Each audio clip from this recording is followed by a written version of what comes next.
Northwest United States. Craig Zinn's Acura of Pembroke Pines. Purchase with pace and space in a dealership tailored to your needs. From home buying to providing that personal touch. Contact the 2020 Satisfaction Award winner Craig Zinn's Acura of Pembroke Pines. 888-776-5123. That's 888-776-5123. Or visit them at 15601 Pines Boulevard in Pembroke Pines.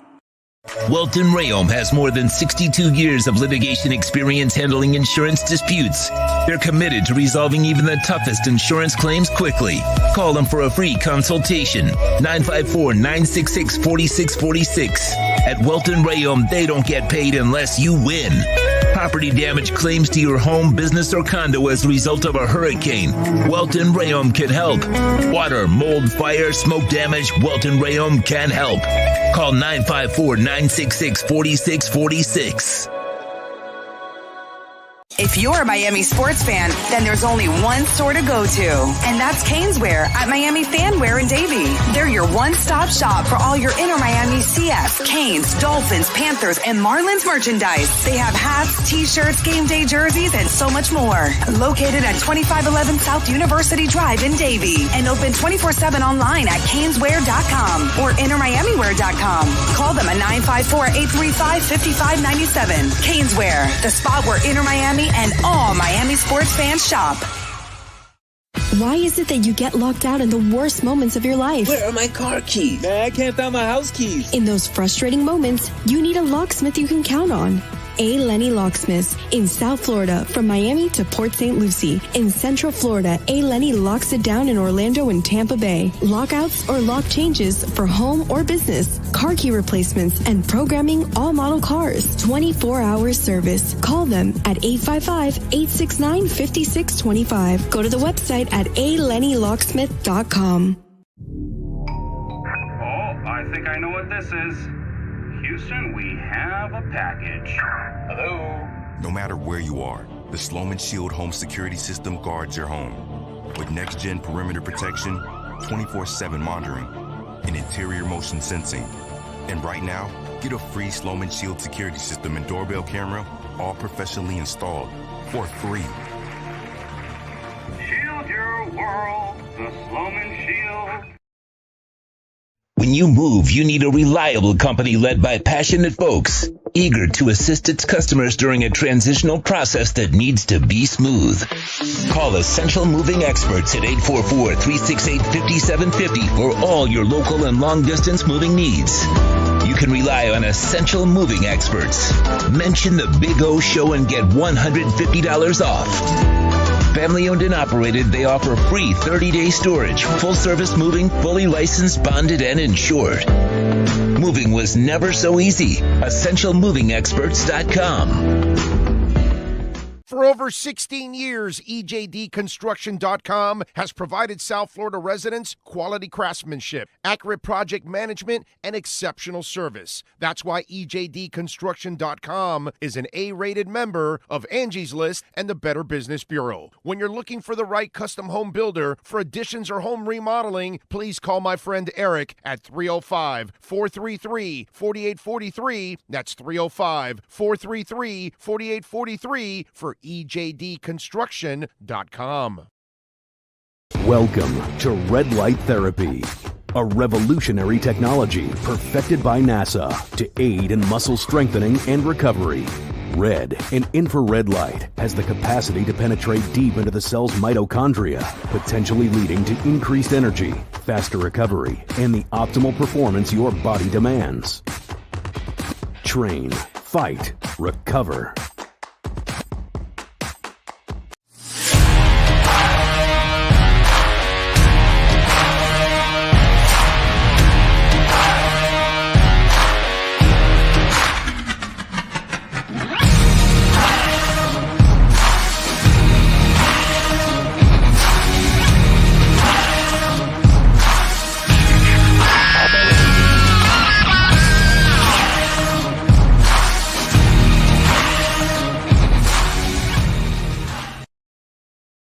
Statements or beliefs expressed on the following program by the host, guests, or callers are not necessarily the opinions of FantasyXS.com, Media Group Inc. ownership, management, sponsors, or website. When it comes comes to South Florida sports teams, very few in the media have witnessed, lived, and covered it like the Big O. Let's start the program dedicated to your favorite South Florida teams with a passion that's unmatched. The Big O Radio Show is on. Here's the Big O. Good morning, boys and girls. Ready to rock and roll on the show. Hope you all are doing well. Sean Stanley, of course, the man, the myth, the legend by our side. We got our audio right? It's all good? You sure, Sean? We good? We good with audio? All right. Hopefully we're good with audio. Everybody good? Everybody thumbs up out there. Appreciate you all. Thank you. On a Tuesday morning. Coming off a Heat loss last night. Damn, that was bad. That was bad last night. That was ugly last night. So we got the Heat loss to talk about. Dolphins get ready for the Browns. We got the Canes taking on Georgia Tech. About 3 games left. I can't see them winning 2 of the 3 to even get into a bowl game. What a terrible year for the Miami Hurricanes. I mean, I didn't expect them to be special or anything, but my God, I didn't expect them to be dog shit either. And that's kind of what they've been all year. Panthers are off tonight. Wednesday, they take on the Hurricanes. Speaking of the Hurricane, we may have a storm that's about to hit us and could become a hurricane. The good thing is it's going to be a little bit more north.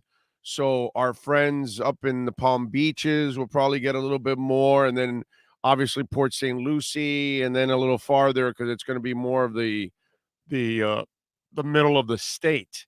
That actually Cocoa Beach, all those areas are the ones that it looks like it's going to affect them. It'll affect us. We'll still get our share of rain and wind and that kind of stuff, but we're on the left side of the storm, which is not the dirty side of the storm. The right side of the storm is that. So, the Gold Coast and up are the ones that are going to feel probably the worst effects of this storm, unfortunately. But that's what's going to end up happening. What are you going to do? Big O, what an experience of a road game against Chicago. What a fun time. Soldier Field, gorgeous stadium, tailgated next to the ocean. Must go to. I mean, one day maybe I'll get out to. Well, I don't know. I don't even know if it'll be around the next time I go, right? Because they're trying to build a new stadium over there in Chicago. I know they want to build a new stadium in the suburbs, and I know that Lightfoot wants to build it right there, and improve that area and that stadium and keep it there. But I know that they want to go. I think it's a racetrack, if I'm correct. Those of you that are in that Chicago area, you know what I'm talking about. You know better than I do. But I mean, from what I follow throughout the country and follow what goes on in Chicago, I think that's what they're trying to do there. So I don't know if I'll even get to see the spaceship ever that they've created on top of that stadium over at Soldier Field. So we will see. But hey, listen, it was a win, which is all that matters. So it was a sweet trip. And that's all. That's what counts right there. Alex Gisbert, thank you, sir, for the love already on the super chat. Great meeting you the other night at Walk-Ons. Awesome vibe. Wife enjoyed the night. Also, except the U performance. Yeah. But we had a good time, didn't we? It was fun, man. We had a good time. We had the place rocking. Everybody was enjoying the exchanges with the prizes and me going back and forth with the audience. So it was good because every quarter at Walk-Ons, I take the mic and I walk around the whole sports bar and announce the numbers and have some fun with everybody. So it's pretty cool. We have a good time over there at Walk-Ons. If you're more than welcome to come out this week. We have a 3:30 game, I believe, against Georgia Tech, which I wish it was earlier. So 1:30 we'll start our pregame coverage, and every quarter we'll be giving away prizes. So come on out and join us because you never know, man. We gave away this past week a ton of prizes and 4 pairs of Miami Heat tickets. So that's pretty cool. And by the way, we're still giving away a gift package worth over $100 from naturebee.com. All right. And remember, naturebee.com, 27 vitamins and amino acids, 28 minerals and powerful antioxidants, man. I feel the power of pollen every single day of my life for the last 20 years. It helps me fight all the colds out there. I rarely ever get a cold, and I'm married to a teacher who brings home germs every single day, being in a classroom all day with 200 kids.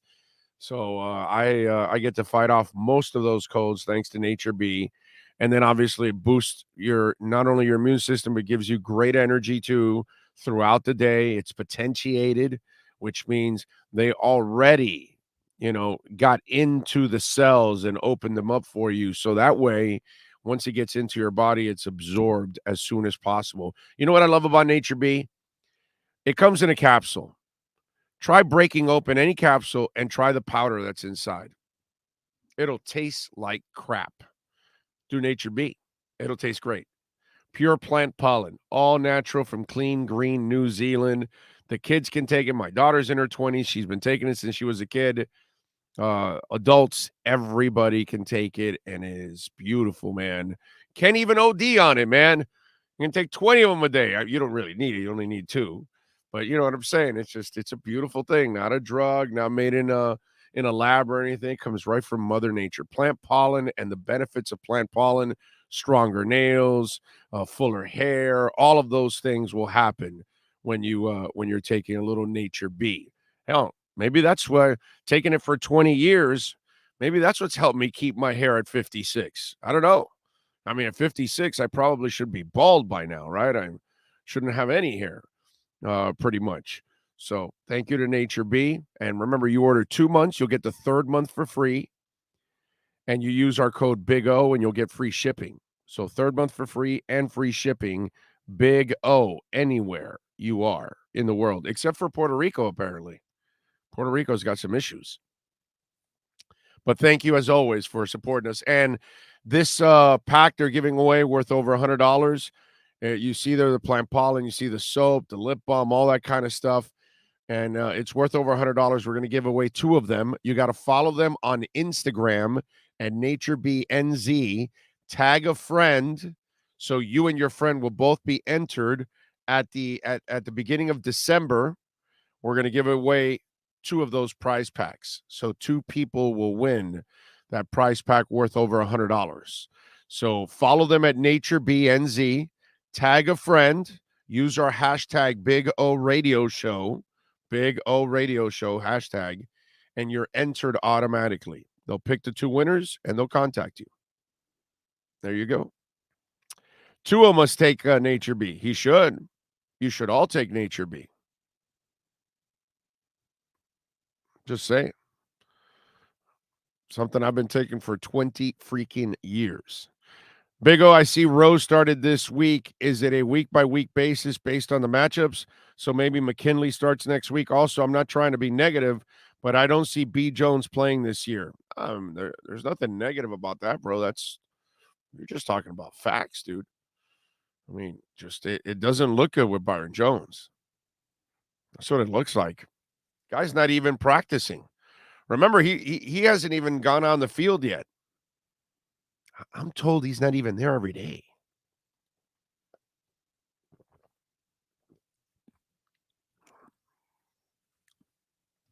So I don't know, man. That whole Jones situation this year has turned into a mess. And the fact that this team has overcome this entire mess, it's freaking amazing. I love it. I love it. They have lost their 2nd, 3rd, 4th corners. And they're playing with their 5th, 6th, 7th, and 8th corners now. They're playing with a backup strong safety. And they're finding ways to win. I'm so proud of what I'm seeing from this Miami Dolphins team. I'm so proud of what Mike McDaniel has done as a rookie coach. As a rookie coach, he has proven that Offensively, he can hang with anybody. His teams respond. I mean, he's overcome all kinds of adversity, and he inherited some of this stuff that maybe, I don't know, maybe he makes some changes next year, like in special teams. I don't believe Josh Boyer is a problem like some of you out there, but this is kind of the same thing. We disagreed about Tua, and we disagreed about Flo, and we disagreed about a lot of those things. And in the end, those of you that disagreed with me, you were all wrong. So I think it's going to end up being that way with Josh Boyer. I think he's fine. I think the poor man is just missing a bunch of things, and some guys are underachieving. And I'm not blaming Mike McDaniel if receivers are dropping balls. I can't. You know what I mean? If you're not playing well, that's on you, not on the coach. The coach can put you in positions to make plays, but if you don't make the plays, that becomes you. And I just think, it's interesting with the Boyer thing. While Tua was out, that defense was awesome. They kept him in all these games, gave him a chance to win. They just didn't have enough on offense to finish out games. But they did enough to win, and, it's just convenience. And then you don't look at it that, holy crap, you're playing against, Justin Fields, who's a freak athlete. And everybody around now, the NFL is just freaking out about him. I'm just proud of this Dolphins team. I'm proud of what Mike McDaniel has done. And the way he handled the whole Tua situation, because he did the right thing in supporting the kid right from the get-go. And that way you gave him a platform to succeed. Look, if you had a good coach offensively, Tua was going to excel with anybody. All right? Tua wasn't broken or anything stupid like that, because some people think like, oh, my God, his career was, done because his career was done because you weren't giving him a chance and you weren't giving him coaching and talent around him. So anybody would be done at that point. He was never the problem. And Mike McDaniel knew that. Any real good offensive coach can see that they can easily win with Tua with no problem whatsoever. Smart, accurate as hell, He's got everything you need except the outright, flat out physical traits that you would talk about, that are elite. But you don't really need that to be successful as a quarterback. You just got to have enough talent. And he's got more than enough talent. And Mike McDaniel understood that and created that atmosphere. Everything he's done, man. Everything has it been perfect? Probably not. Of course not. There's going to be some mistakes along the way. Time management, things like that. There are things that you've got to worry about, overall, because that's kind of what the NFL season is. Nobody's perfect. You're going to have some warts. You're going to have some holes in your team, but you've got to find a way to overcome those holes. And they've done a great job of that this year.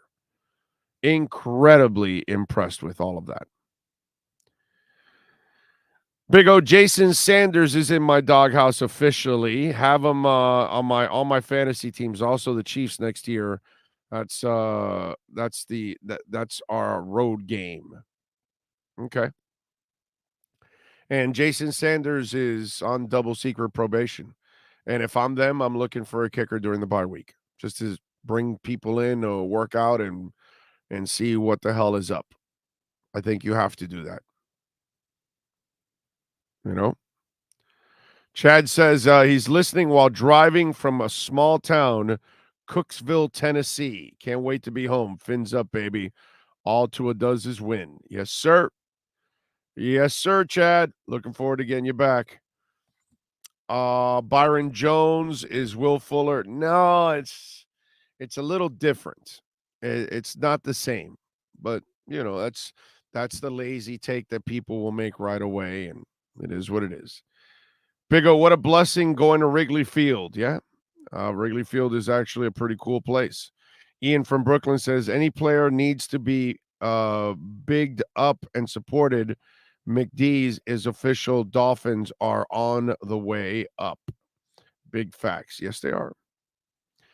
Nelson says, Orlando, my mother suffers from dementia. She locked herself out of her house. I called A. Lenny Locksmith, mentioned you. The dispatcher said someone would call me back, and no one ever did. True story. Oh, I don't know I don't know how that would happen. Doesn't make sense to be quite honest. That's kind of odd. I'm sorry about that, Nelson, if that happened. I don't know what is going on there, but I can't answer that. I don't know, bro. You know, that I can't tell you. I don't even know what that situation was, but I hope your mom's fine, which is really the important part of it all. Big O, to finally see we can score points. Do we have any idea what's going on? We already talked about that, Johnny. We talked about the Byron Jones thing. I'm practically the only one that's giving you any kind of information on it. I loved watching Ingo blocking defenders into the ground. That's what he does. That's what he does. Jeff Wilson was such a good sneaky signing, clearly added a lot to the run game. Well, it's what he is a real compliment to Mostert. And that's what Mostert needed. He needed somebody to be the yang for his yin. And now you've got the guy that can complement him. And unfortunately, I don't know what happened to Chase. Don't know. Just, I guess sometimes things don't work out where there isn't that, that connection. You don't feel, I bet it's happened to some of you out there that you get to a job right away and you find out, yeah, this is not working for me. This is not necessarily, I'm not comfortable. Don't like the people around. Don't like the boss. Don't like the way they do their work. Whatever it is, you might disagree with, and you kind of realize it was a bad decision. Lord knows, I went through that myself. Okay, that's all I could tell you. Lord knows I went through that myself over the last couple of years, making a couple of terrible decisions and teaming up with people, one that was just a flat out evil person, and then the others, they had plenty of money and all that, but they had no idea what we were trying to do. And so it was just a complete mess. But, what are you going to do? Shit happens. It happens to all of us. And Chase just didn't look like it was, what can I tell you? 855-912-1056 on the Welt and Rayom text line. That's 855-912-1056 on the Welt and Rayom text line. By the way, you see Cutter's Edge Pro there above me. And one of the best decisions I've made was to redo our house. Now, our house was kind of looking like a war zone over the last couple of years with some of the things that were going on personally for me and everything. But we got our lives back on track, and we're able to get our house back on track. But one of the things that I really never did with our home was take it to the next level when it comes to landscaping, because landscaping changes. It's like rims to a car. You could drive around with a car that has kind of lame rims. All of a sudden, you put a pair of really nice rims on there. You put a set of nice, not a pair, a set of nice rims, and it gives it just a completely different look, right? You give it a brand new paint job, and all of a sudden your car looks different. That's what landscaping does. People drive by and go, wow, that's a great paint job. Those are some sweet rims. But they're talking about your bushes. They're talking about your lawn. They're talking about the lighting. They're talking about the irrigation. They're talking about everything that you've done to your home because it looks different. And in the backyard, with all the dogs we have, one of the things that anybody that owns dogs, you know what I'm talking about. You let them out in the backyard. They're playing. They're kicking up dirt, grass, all that. And then what do? They bring it inside, right? Because it's in their paws and all that stuff. And, when they go to the bathroom, they like to kick up grass. Like my big girl, Maiden, she's strong. I mean, strong, dude. Strong. Okay. And when she goes to the bathroom, she just digs right into that grass. And if you're behind her, you're going to be eating dirt and all kinds of stuff. You got to make sure you're not anywhere, at least, I shit you not, about 15 feet behind her. That's how much it's kicking up. So we got artificial turf now. So all the dogs do their business, but now they walk inside. There's no dirt, there's no mud, there's no nothing because it's artificial turf. And the habit of kicking up the grass and tearing up the grass and dirt and all that, it's gone because it's not the feeling of grass anymore. So they don't do it. It's awesome. So that is out, that habit. Dirt and grass being brought in, that's gone. And if any of the dogs happen to want to eat grass, which if you've had dogs long enough, sometimes they'll do that stupid thing. And right there, you want to stop that, right? Well, guess what? They don't do it either because of the artificial turf. And you're saving money because you're not watering the lawn. You're saving money because you're not constantly cutting the grass, right? And Lord knows, man, half the year where we spend during the rainy seasons, you cut the grass and within days it's back to where it was because it rains so damn much every afternoon. That's why I'm telling you the artificial turf is also a great thing. Call the people at cuttersedgepro.com. Irrigation, lighting, landscaping, artificial turf. They do it all. All kinds of designs for you. They get creative. You want to create an entire fence as a hedge. You can do that too, man. They will get creative with you. Call them 954-472-0622. Ask for William or Mike. Tell them that Big O sent you. 954-472-0622 for cuttersedgepro.com. I saw them do it for me, and that was absolutely amazing. Devin Jordan, Big O, if Josh Allen misses time due to the arm injury, I won't feel sorry for the Bills. Nobody felt sorry for the Dolphins when Tua missed games. Devin, and I know what you're saying. You're not wishing it, because I don't think any of us really. I don't do that. Even if it's the Bills or the Jets or the Patriots, I don't wish injury on anybody because you feel bad for the player. His family's got to go through the hell. It's just, and it's not good for the game. For us as fans, I don't want to see Josh Allen out.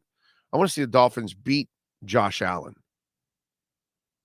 That would make me super freaking happy if they can beat Josh Allen. That's what I'm looking forward to. But here's the thing. I want to say this because we had the issue. It's come up a couple times.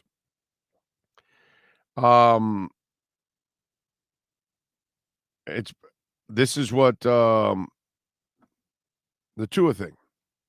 So he misses a couple of games, and some of you lose your effing mind.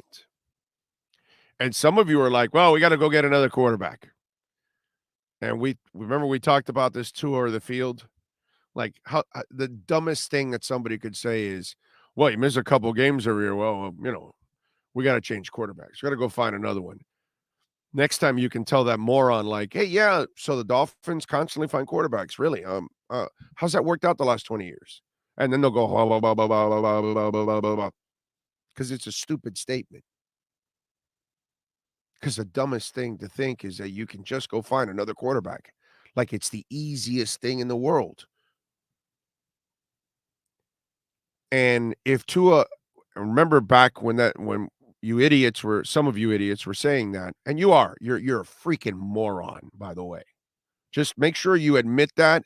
Make sure you look in the mirror and you say, I was one of those idiots that just because he missed a couple games, we got to go change him.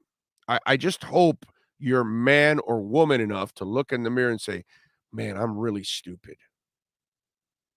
I'm incredibly stupid because the Dolphins can't find quarterbacks because it's impossible in the NFL to find quarterbacks. You just got to be lucky and find one almost. Seriously, I mean, it's really hard to get a damn quarterback.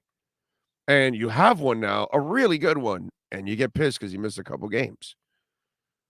So what does that have to do with what Devin just said and Josh Allen?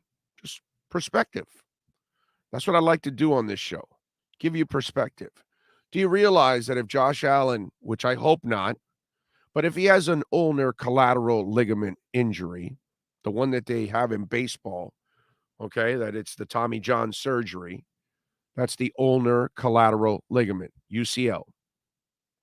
If he's blown that ligament, he's done for the year. So he's going to miss the next 8 games. Right? Or wait a minute. Or 9. How much have they did they have their bye week already? Now I'm trying to were they the one with one less game in the standings? Hold on. Let me be accurate here. Yeah, 6-2. They're 8. So 9 games he'll miss. If he's out for the year, he's going to miss 9 games.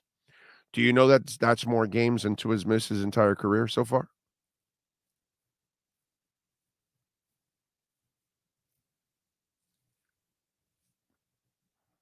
Joe Burrow missed 6, I think it was, with the knee injury. That's just a game less than Tua's missed in 3 years?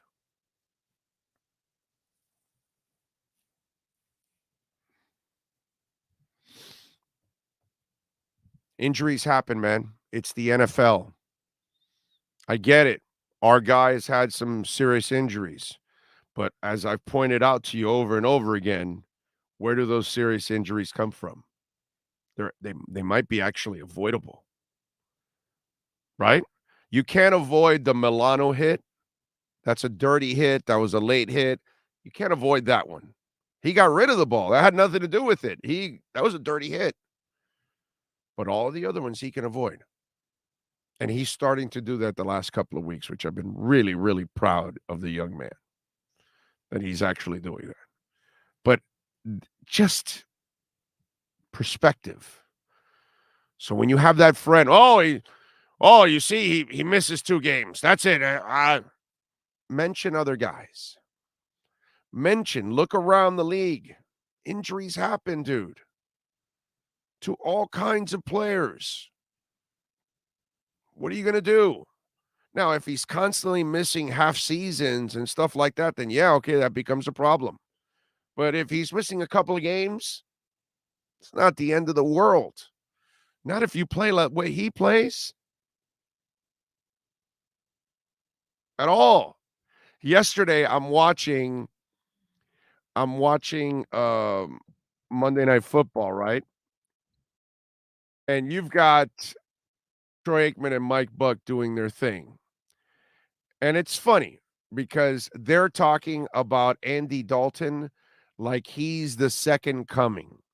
Like he's been a revelation and he's keeping Jameis Winston on the bench and that, he's done a good job for New Orleans week in and week out and all that good stuff. And so I wanted to kind of, again, perspective, right? Because people like to jump on stuff and then they don't really look at the big picture. So I tweeted out yesterday after I heard the 2 idiots talk about this. So I put, it's funny how the announcers on Monday Night Football talk about Andy Dalton like he's been a revelation for the Saints. And I put the Red Rifle has 5 games played going into last night. He has 9 touchdowns and 4 interceptions. Do the math, 9 touchdowns in 5 games. He's in Teddy Bridgewater territory. Teddy Bridgewater can't average 2 touchdowns in a game, right? Neither can the Red Rifle. And they're both accurate quarterbacks. This is where, and I love Allen. And I guess he's losing his shit on social media and all that, but this is where I lose my shit when you tell me that you can put anybody like Teddy Bridgewater or the Red Rifle. He didn't say the Red Rifle, but what's the difference between the 2 guys? One's a redhead and one's not. One's got dreads, one's got red hair. Is that the difference? That's it. It's the same mediocre quarterback. And what, you put him in this system and they're going to do the same thing Tua does? That's ridiculous. It's ridiculous. It's not even close to being accurate. But if Allen wants to believe that Teddy Bridgewater can do the things that Tua does, please. He would have already latched on to a good offensive coordinator, and he would have been kicking ass doing that, something he's never done in his life. So he's got 9 touchdowns, 4 interceptions, and a 2-3 record. Tua, in 6.5 games, because I got to give him that half game of Cincinnati, he's got 15 touchdowns and 3 interceptions. By the way, anybody talking about the 5-to-1 touchdown to interception ratio? 5-to-1. 5-to-1. 6-0 record during the games he's played and started and finished. Andy Dalton, by the way, is now 2-4, and I don't even know. You can add whatever he did yesterday. I don't even know. Did he throw 1 touchdown yesterday? I don't even know. I'm trying to remember if he threw 1. But anyway, it doesn't matter. But there you go. And this is the kind of stuff that it just festers. And then people talk about Tua, and you gotta appreciate it, man. You gotta appreciate what's going on.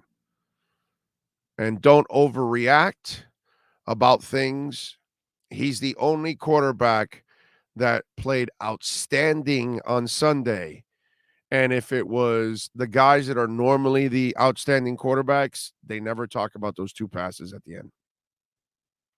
And what I love is that they blame him for the Smythe one when it's clearly wasn't his fault. There was a miscommunication with the tight end, and it was the tight end's fault. But nobody mentions that. But yet he had an awesome game. He did everything to win. The problem was everybody else didn't do what they were supposed to do, like the defense. He was outstanding with no running game and no defense, and he won. It's fantastic. But there you go. So stay grounded and appreciate what you got. Tua's eye movement is the best in the league. Things people like Allen overlook. You know, but that's Allen's opinion. As crazy as I think it is, you know, for me, Poupart saying that Bridgewater could do what Tua does in this system and that there wouldn't be a drop off is as insane as Joe Shad saying that Justin Herbert is a great quarterback. Like, wow. So what are you going to do? It's stuff that just makes 0 sense, but hey, man, that's sports. We're going to all see things differently, and we're all going to view things differently, and some things we'll get right, and some things we won't get right. So, you know, anyway, what else do we have? Good morning, Big O Nation. Today is Tuesday. Make your mind clean and friendly towards everyone. Always be strong in whatever you are doing. Have a happy and blessed day. Thank you, Rosendo. Appreciate you, man. Sage says Big O Dalton overthrew his guys twice in the end zone for what should have been easy touchdowns. Ridiculous. Yeah, and by the way, Lamar, my God, how many times did he miss yesterday? Like, he missed. I was watching the Heat game also, but I saw at least six passes that were completely inaccurate. He probably had more. I didn't see every pass, but I can tell you I saw 6 passes from Lamar Jackson that were completely inaccurate, because that's what he is. He's just an athletic freak, bro. It's what saves his ass. But when it comes to this, This ain't accurate. It cannot be counted on all the time. That's why he needs his legs in order to be effective. Tua plays the QB position as good as I've ever seen. These wide open wide receivers are due to his timing and understanding of his offense. By the way, I'm seeing some of you guys. What I'm going to do nowadays is just avoid all that stuff. I'm not even going to mention it anymore. I kind of tell you guys not to listen or watch these idiots. So I don't care about your quotes about these idiots or what they've done in their shows or whatever. Just so you'll know, if that's what you're going to be posting on the text line, I will not read it. I will not bother with it. Okay? It's your stupidity that you want to watch those people. You want to get trolled, you want to be like that, then you go ahead. But please don't bring it on the show because I don't care about it. And I'm not going to read about it. Every team looks for players that fit their system. Why is it weird that we have a QB that does well in our QB in our system? That's what teams strive for. Teddy also fits our system, but we saw what he did. Of course, it's because he's not as talented as Tua. He's not better. He's not even close to being what Tua is. It's a huge difference, dude. Tua's the first QB. Yeah, I know, to throw the 300 yards, the 3 TDs. Yep. We know all about that. Thank you, Jose. Appreciate you. Big O, Dan the Man Marino has been in the front office for some time now, and in Tua's ear and training, yes, I believe he's rebuilding a team after if you're thinking that Dan Marino has anything to do with the rebuilding, you're completely wrong. Okay, I don't know if that's exactly what you were thinking of, my friend, but you're completely wrong. Okay, what Dan is a guy that comes in and out of the building, gives advice, and leaves. He's not building anything. Chris Greer does all the building along with Marvin Allen and Reggie McKenzie. Those are the people doing the building, along with Mike McDaniel, too, by the way, because those guys allow Mike McDaniel to have input on some of the things he may need, like a Jeff Wilson, like some of those San Fran guys. Who do you think really wanted those guys? That kind of stuff. So, but yeah, Marino is there for advice for Tua, something that somebody wants to pick his brain. He sits there in the meeting rooms and gives his 2 cents or whatever, but he's not he's not building jack shit. I get it. I love Marino more than most.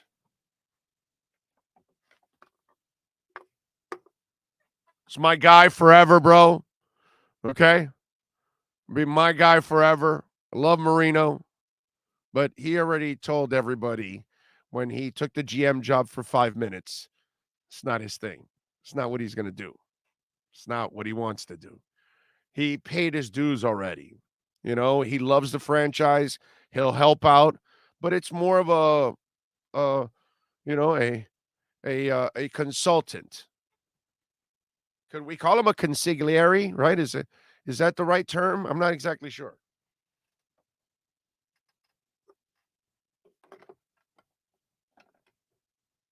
Can't leave the Headley Deadly out.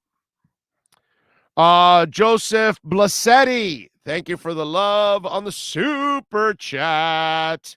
He says, I keep seeing posts say Boyer sucks. He didn't adjust. The pass defense was good, 123 yards passing. The running killed us. The adjustment that needed to be made was the damn tackling. Has nothing to do with Boyer. We just need to tackle better. I already showed it, man. The 60-yard run, there were so many Dolphins that had shots. It was like it was the right defense called. But guys just whiffed. What are you going to do, man? The hell are you going to do? So THB, thank you, sir, for the love in the super chat. Very nice of you. And remember, you can always make a donation through Cash App or Venmo. We love the super chats. Don't get us wrong. But damn it, YouTube takes 30% from us on that one. But on Cash App and Venmo, we get 100%. So Cash Big O Show. That is Cash Big O Show on Cash App or Venmo. And of course, we love our Bitcoin donations. Bitcoin's a little down now right now, too. Yeah. Got me a little Bitcoin this morning in the 19s. So if you want to donate Bitcoin through Cash App, whoo, love that. That's my favorite donation. John Padilla says, Big O, how do you feel about this matchup against the Browns? Winning. That's all I feel, baby. Winning. That's what it's all about. Devin Jordan once again with the super chat. He says, Big O, please explain how Jeff Saturday gets hired as the Colts' new head coach. Former TV analyst with no coaching experience. Makes no sense. LOL. Well, Devin, I got some notes here. And, I was going to talk about that story. No better time than right now to talk about that story because there's an interesting twist to this story. And it's what we all have to look at, Devin, including yourself, with this story. Y'all ready to follow me on this journey? Here's the problem with the story of Jeff Saturday being hired by the Colts. There are two problems, or shall I say, examples, however you want to look at them. Well, wait a minute, Jeff Saturday was sitting in the booth. What the hell does that guy know? He hasn't been coaching. He's been coaching his high school son's team. This guy's on ESPN. But wait, what about John Lynch? Wasn't he doing the same thing? Looking dapper on television, talking football, and then San Francisco said, hey, we want to tab you as the GM. How's it worked out? Pretty good, right? And then we have the Detroit Lions. And they went and hired themselves a former linebacker too. Well, not two because Lynch is a safety. Matt Millen. And that did not work out. Right? Here is Steve Nash. No experience. Thrown into a mess. Didn't look good at coaching anyway, even though it was a mess. Failed. Steve Kerr succeeds. It's one of those things. Mark Jackson did a good job, actually. I don't know what happened after. He's got some other issues, I guess, that people can't get past. But coaching-wise, he was really good. So that's our problem, Devin. Our problem is that it's not the norm, but there have been hits and misses already. And the fact that there have been hits forces people to say, yeah, we can try with this guy. And that's what they're doing here with Jeff Saturday. They think he's going to have the knowledge, the common sense, the football IQ to pick the right people.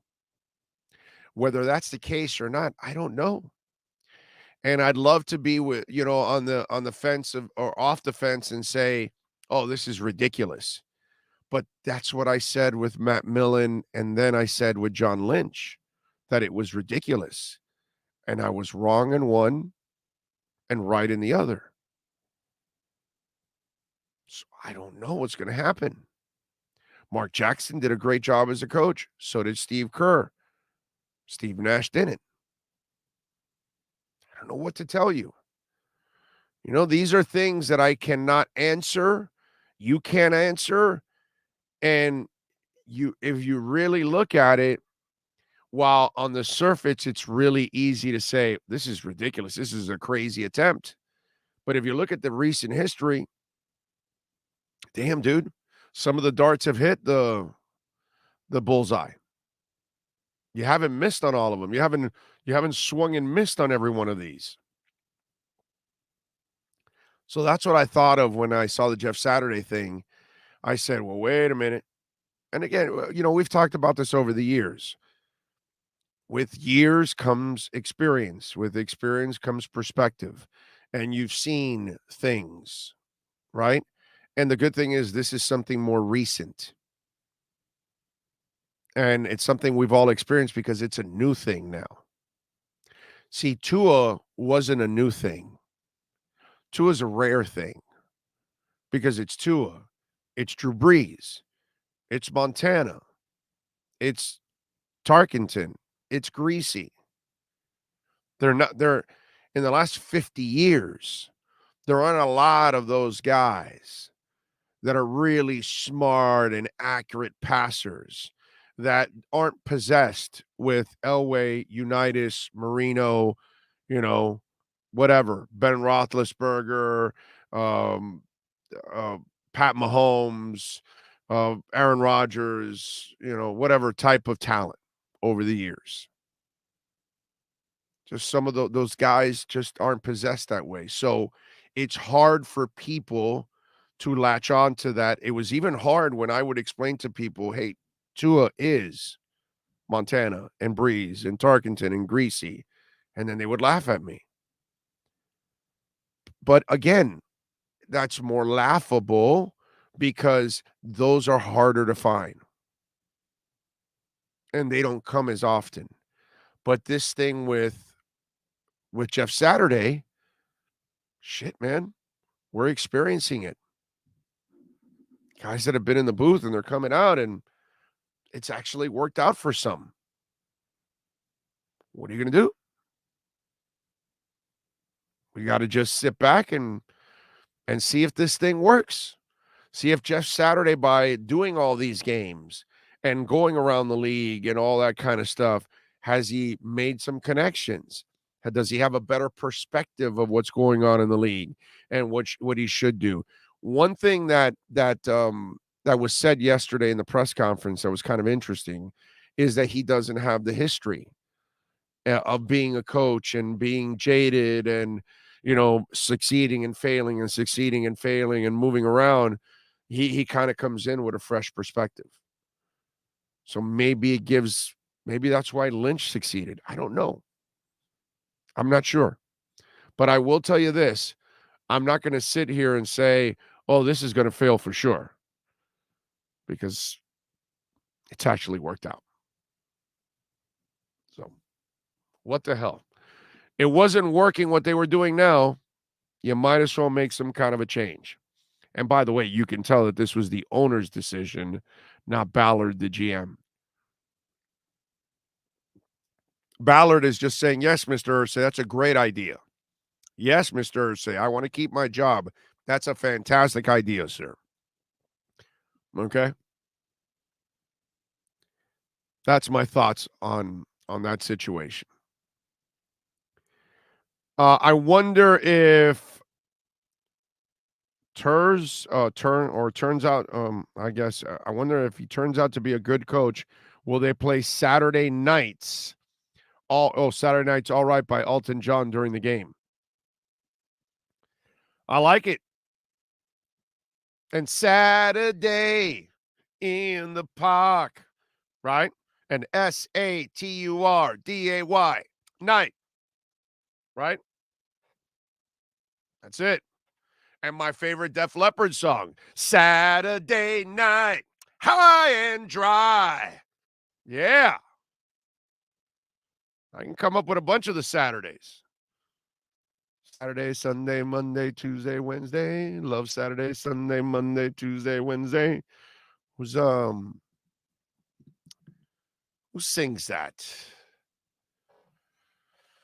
The Weekend Girl or whatever. What's that? Oh man, I'm trying to remember that band. Somebody help me out with that.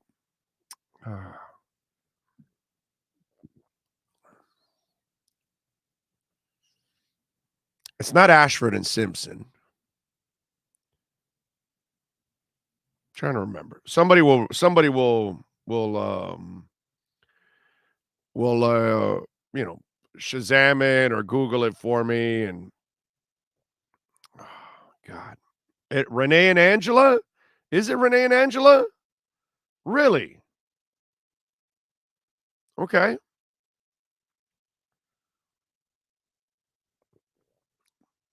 Love Sunday, Saturday, Monday, Tuesday, Wednesday. Right? Something like that. Wait a minute. Sherelle and Alexander O'Neill. A couple people coming in with Alexander O'Neill. Because Renee and Angela, that doesn't sound right. Zachary is saying we beat Browns by by week. We come out and run the table. Big game, LOL at stake. Every game is big, dude, in the NFL. See, Alexander O'Neill there. See, Xavier Combs is coming in with like some serious ass conviction. So I got to give Xavier Combs here a nod that's probably, you're probably right. When I think about you, I'm trying to, I got the song in my head. My feelings can't explain or something like that, right? Good song, by the way. There you go. So there's a lot of them. The Night Crawlers. It's Friday, then song is better. Jim Irsay was drunk. Well, I mean, it's Jim Irsay, bro. He's walking around, as Defoe would say, he's walking around with a Pez dispenser full of pills.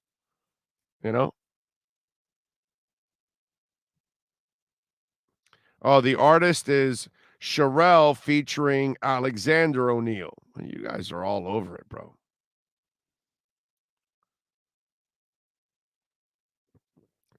That's a good song.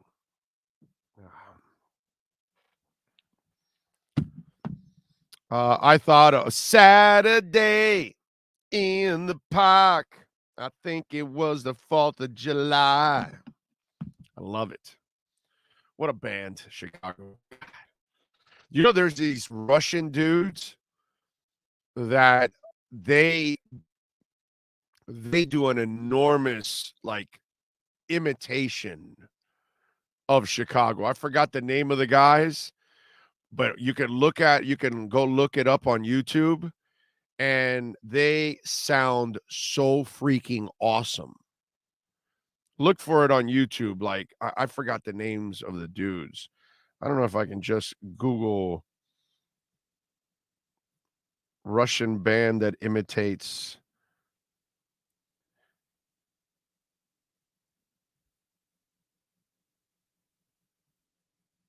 Here we go. I bet you it comes out. Yeah, it is.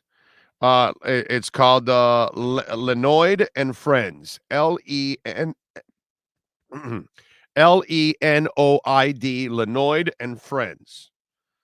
All right. If you love Chicago, I want you to listen to these dudes. Okay. Just check them out. Great band. I mean, they are excellent musicians. Go check it out.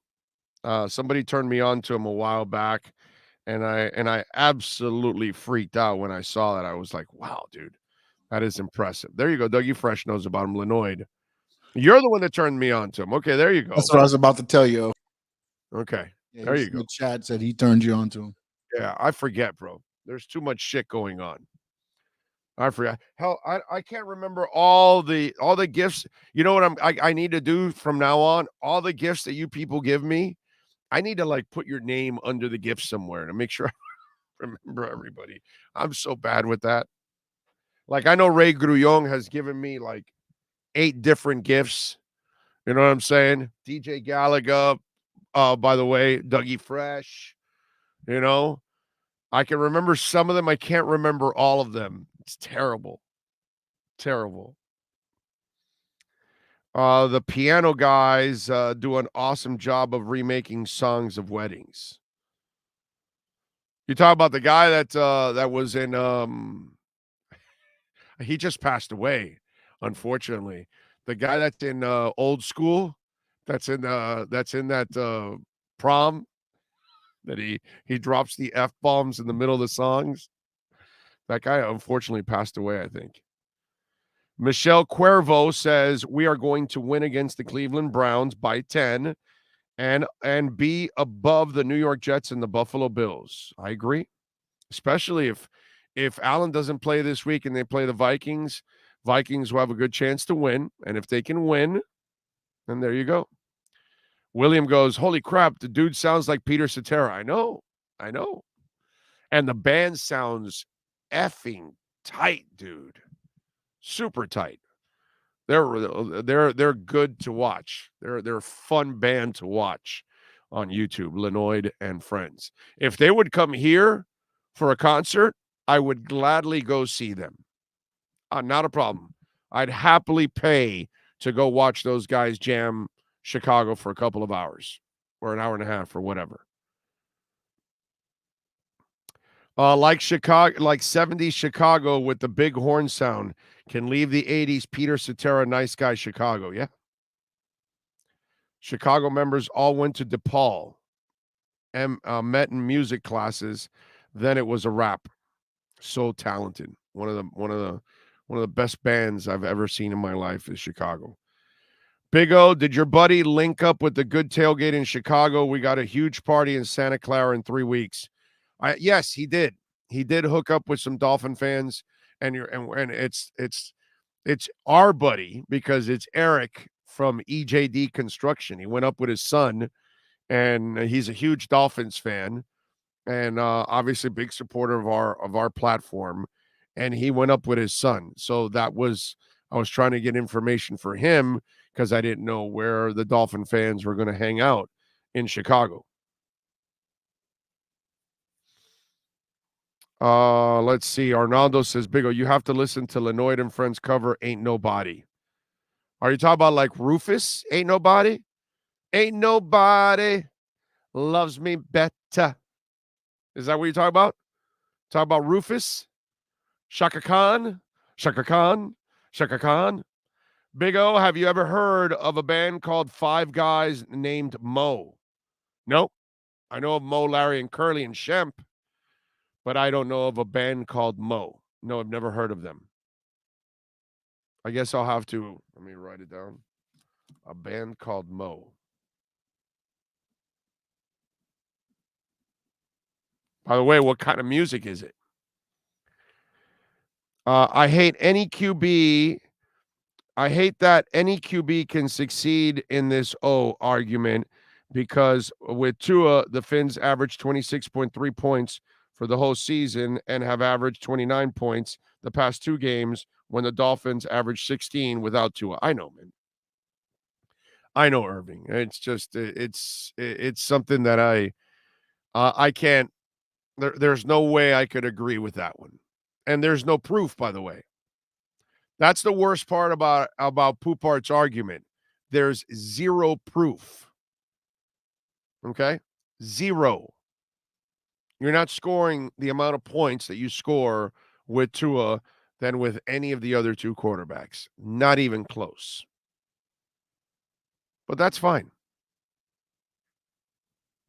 It's to me, it's kind of a lazy argument and an insult to Tua or any good QB that the next guy can do what you're doing just because it's a friendly system and all that good stuff, you know?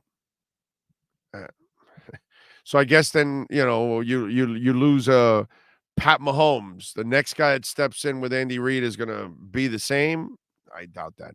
Is Alex Smith going to be nearly as effective as Pat Mahomes? I don't think so. I just don't.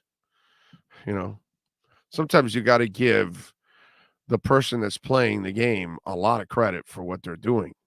And Tua is on this uphill battle for anything and everything that he does. And that right there with Poupart is a perfect example of the uphill battle that he constantly faces. Like the injury thing that some of you would freak out. Oh my God. Oh yeah, he missed 2 games. I got to get rid of him. Perspective, dude. Other quarterbacks miss games and a lot of games. Okay?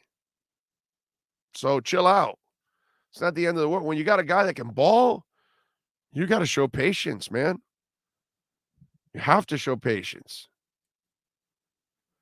Mark says they're big around Chicago.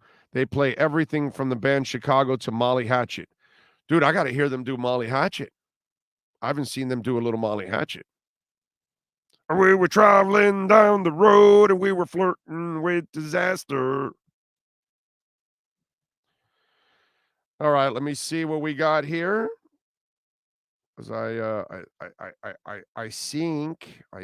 think we got something here. Yes, Ohio John, thank you for the love on Venmo. Remember, Cash App or Venmo, Cash Big O Show. That's Cash Big O Show. And he says, how does this scheme the Dolphins run compared to what Denver ran? Is there going to be a big adjustment for Chubb, or is it pretty much plug in and let him go? I think there's a difference. I'm sure that there's going to be differences in the defense that was running in Denver compared to what they're running here. But there's no doubt that there's going to be a much bigger adjustment for Chubb than there would be for Jeff Wilson. For Jeff Wilson, there isn't much of an adjustment. For Chubb, it's yes, there'll be an adjustment. No doubt. Oh, just part of the process. The good thing is you've got a half a season to get him ready for the playoffs. Okay? I like feeling comfortable and confident about the playoffs. I don't know about you all, but I enjoy the crap out of it. You know? Why is it so hard for some to give Tua credit? I don't know, Michael. I have no idea. It's a great question. And it's one that, you know. All right, let's get ready for hour number 2. And when we come back in hour number 2, I want to start something off with you that it's funny how the talk changes, the media forgets what they said, what they wrote, what they talked about, what they complained about, what they were doing to set up the Miami Dolphins to fail. We do that when we start hour number 2 right here on the Big O Radio Show, powered and mastered by Sean Stanley. Welton Rayom has more than 62 years of litigation experience handling insurance disputes. They're committed to resolving even the toughest insurance claims quickly. Call them for a free consultation. 954-966-4646. At Welton Rayom, they don't get paid unless you win. Property damage claims to your home, business, or condo as a result of a hurricane. Welton Rayom can help. Water, mold, fire, smoke damage, Welton Rayom can help. Call 954-966-4646. Why is it that you get locked out in the worst moments of your life? Where are my car keys? Man, I can't find my house keys. In those frustrating moments, you need a locksmith you can count on. A. Lenny Locksmiths in South Florida, from Miami to Port St. Lucie. In Central Florida, A. Lenny locks it down in Orlando and Tampa Bay. Lockouts or lock changes for home or business. Car key replacements and programming all model cars. 24-hour service. Call them at 855-869-5625. Go to the website at alennylocksmith.com. Oh, great. You have a doorbell camera. Now you have a front row seat to your house getting robbed. They're breaking into my house! Ooh, there goes the TV. I'm sure it'll turn up at the pawn shop. No, not the TV! Just because you can see them, that doesn't mean you can stop them. With Slogans, you get 24-hour monitoring, a free home security system, and professional installation. Plus, free doorbell camera, one that'll actually work for you. Get out of my house! Get out of the house! Call 1-800-ALARM-ME. For over 16 years, EJDconstruction.com has provided South Florida residents quality craftsmanship, accurate project management, and exceptional service. That's why EJDconstruction.com is an A-rated member of Angie's List and the Better Business Bureau. When you're looking for the right custom home builder for additions or home remodeling, please call my friend Eric at 305-433-4843. That's 305-433-4843 for EJDconstruction.com. When you move, you need a reliable company led by passionate folks, eager to assist its customers during a transitional process that needs to be smooth. Call Essential Moving Experts at 844-368-5750 for all your local and long-distance moving needs. You can rely on Essential Moving Experts. Mention the Big O Show and get $150 off. Family owned and operated, they offer free 30-day storage, full-service moving, fully licensed, bonded, and insured. Moving was never so easy. EssentialMovingExperts.com. If you're a Miami sports fan, then there's only one store to go to, and that's Caneswear at Miami Fanwear in Davie. They're your one-stop shop for all your inner Miami CF, Canes, Dolphins, Panthers, and Marlins merchandise. They have hats, t-shirts, game day jerseys, and so much more. Located at 2511 South University Drive in Davie, and open 24/7 online at caneswear.com or innermiamiwear.com. Call them at 954-835-5597. Caneswear, the spot where inner Miami and all Miami sports fans shop.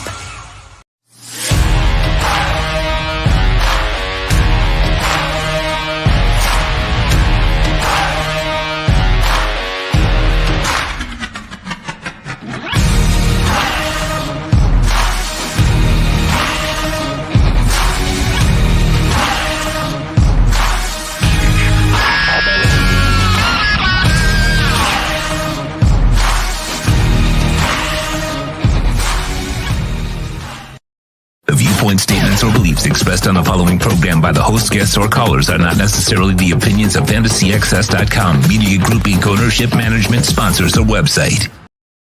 When it comes to South Florida sports teams, very few in the media have witnessed, lived, and covered it like the Big O.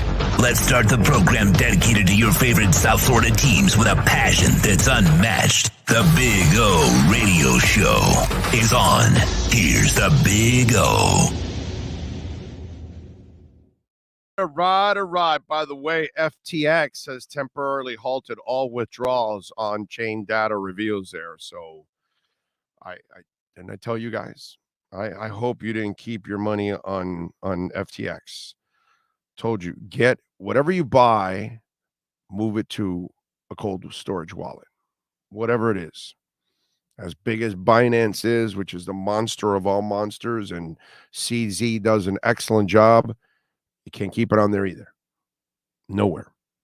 So I hope that those of you who are listening to me, you got all your stuff off of FTX already. Not a good situation. But that's kind of what it is when you're in this early part of everything going on with crypto. The beauty of all of this is you control your own crypto. So make sure you do that. Frankie Fresco says, Sean, do you think Theory cashing his money in bank last night made sense? Seems like Triple H does not like him. Your thoughts there, Sean? What's up with that? It made sense for what they wanted to do, which was get the money in the bank off of Austin Theory because they don't want the money in the bank briefcase on Austin Theory. So in retrospect, yeah, it made sense because they didn't want him to have it and he didn't try to cash in on a title match. So now they've also made the money in the bank where you can cash in on any title. So it adds to a little bit, but they weren't thrilled with Austin Theory being the money in the bank. There you go. And Andy Zombak, thank you for the love on Venmo, my friend. I appreciate you very much. Thank you. He says, fins up from New York. Thank you, sir. And remember, Cash App or Venmo, Cash Big O Show. That is Cash Big O Show. You can even donate Bitcoin there, which, I always love that. Sean, if you guys stop in Pensacola, I got your lunch, dinner, and 2 complimentary sessions at the Panhandle Life Coach and Oil Change. I got you. We'll be there, Doug. We'll be there for the Senior Bowl. I guarantee you that. There's no doubt in my mind that we'll be there at the Senior Bowl. Okay? So we'll have some fun out there and get a lot of work done over at the Senior Bowl. Our show will be adjusted time slot wise during our time there. while we're there hanging out and covering the practices.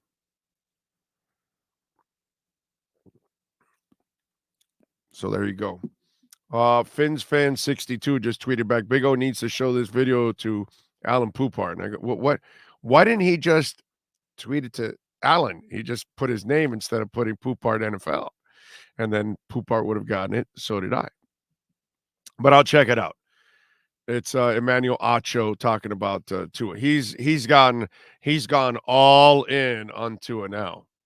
I was he on the bandwagon at the beginning? No, right?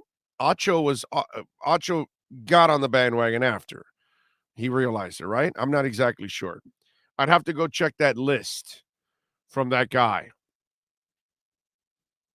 The list that I am not on.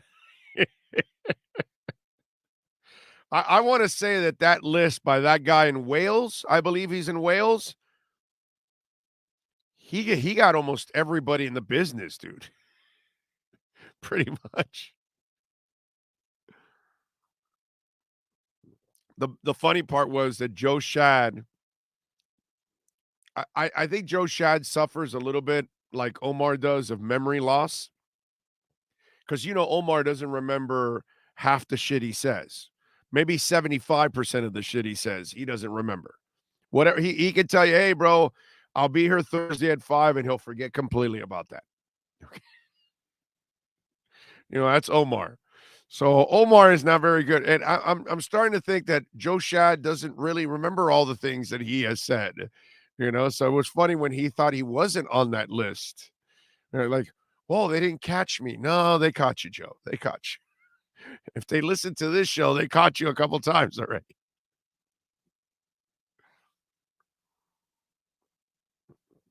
Sean, will WWE go to PG-14 and when?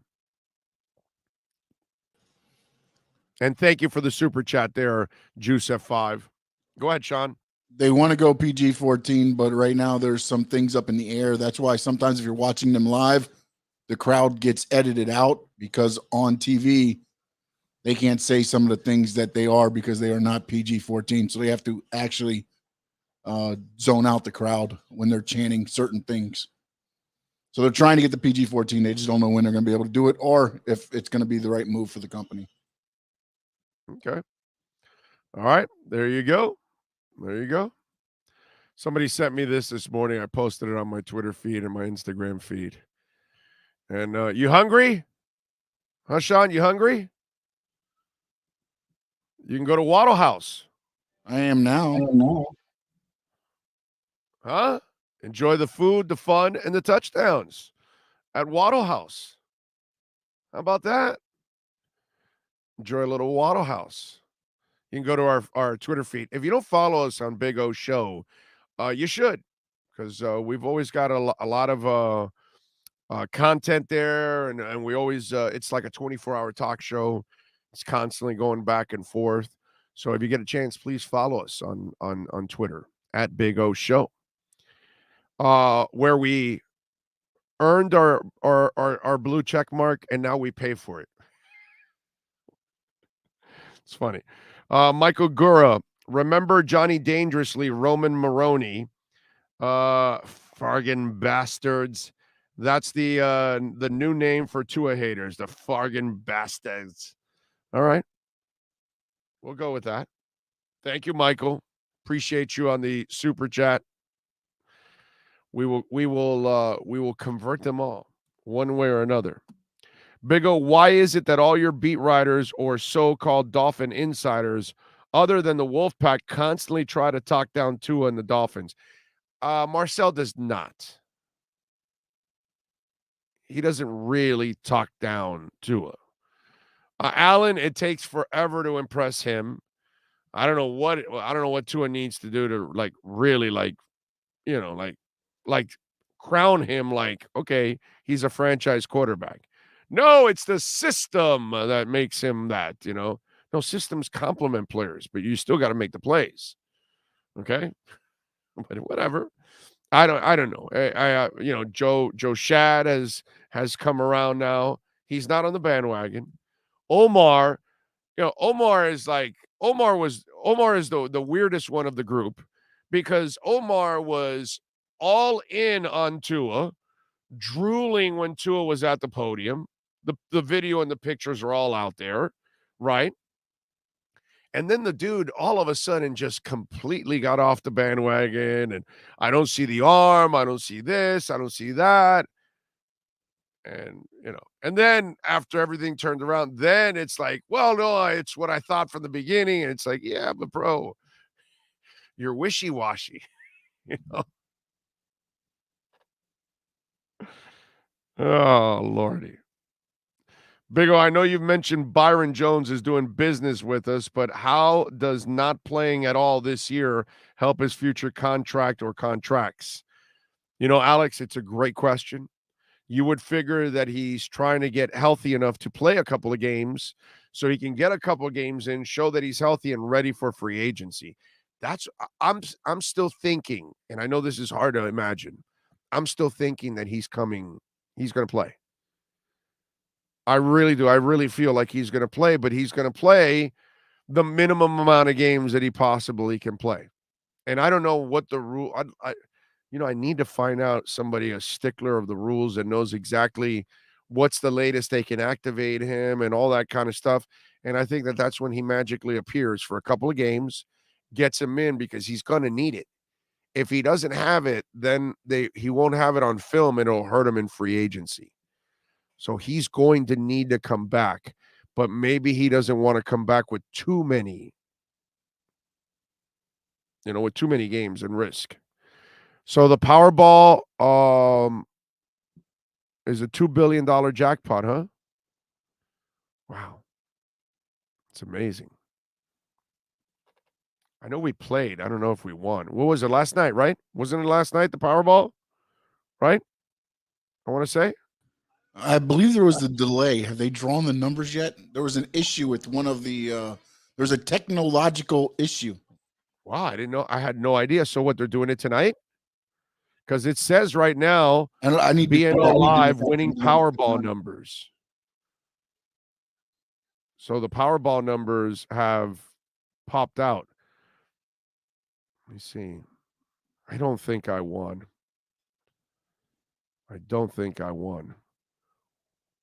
I did pick 56. I did pick 10. Well, that's about it. I don't remember picking 47, 33, or Glenn Rice at 41. So I'm screwed. This whole thing that Sean, I'm sorry, bro. I really wanted our studio in Honolulu, hanging out, Hawaii. Right? That would have been a good place to do our studios, right? I mean, might as well. We are president of Tuanon Nation. Might as well go to the mother island and hang out there with all the great Tua people. So that way, the best dolphin show on the planet is broadcasting from the Big Island. That's it. That's what we got to do. By the way, since we are the president of Tuanon Nation, okay, since I am the media member that stuck with him from beginning to end, through thick and thin, through the first 2 years of hell that I had to fight, there's got to be a sponsor in the great state of Hawaii that wants to fly us out there and put us out there for, we got to go for a week. I mean, and broadcast from their business for a whole week. It's got to be a great hotel, bar that we can have like a 2 a week. Can bring out his head coach from high school.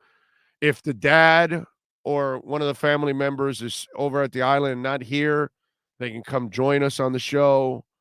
I mean, it'd be a fun week. I think that would be actually a really cool thing, right? Go out there for a week, do the shows, and talk to the people that have been around Tua. I think that would actually be an absolutely blast of a week to do that. And we could do the pre and post game show right from Hawaii if we had to.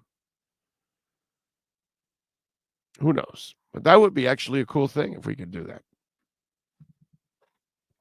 You're not getting up at 6 a.m. to do 10 a.m. Lofi, do you know me at all? Sean, does Lofi know me? Does Lofi have any idea of my work ethic whatsoever? I will do anything to get the job done. Okay? That's been me from the get-go, Lofi. Yeah, I guess you don't know that because you're probably new to this. But like 20-something years ago, I don't know how many it's been. It's like 22 or something, 21 or something. I don't know what it was. But I remember radio stations they don't spend money. I had to spend my own money to go cover the combine and the Senior Bowl to become a better reporter to cover the Dolphins. So I will do anything, pretty much, you know. So what other platforms got already a house in Arizona just in case the Dolphins make it to the Super Bowl? You know what I'm saying? Trust me, Lofi, you're new to the platform and new to the show, but I am a workaholic. I love what I do. So yeah. But we got to get the right Hawaiian sponsor to send us out there to do a whole week of shows. Okay? But you are right. It's going to be, what are they, 5 hours or 6 hours? Is it 5 or 6 Hawaii to Eastern? I think it's 5. So we would be up the show would start at 5 a.m. is what it would do. But see, that's the thing. While we're out there, we don't have to start at 5 a.m. because I can't do that to the guests because I would have to wake them up. See, these are things that you have to think of. It's not that I don't want to do it. I'll do it if I have to, but we'll probably have to do a later show whether we'd like it or not, because you can't ask guests, yeah, we need you at 5:15 and 5:30 and 6 o'clock in the morning to appease our Eastern. Nah, you'll probably deal with an afternoon show that we're doing in the morning, but at like 9 a.m. You know what I mean? Because of the guests, you would have to do that. So I can already anticipate that we would have to adjust that just because of the guests. And plus, getting up at 4 in the morning, Lofi, then I can't even enjoy the evenings.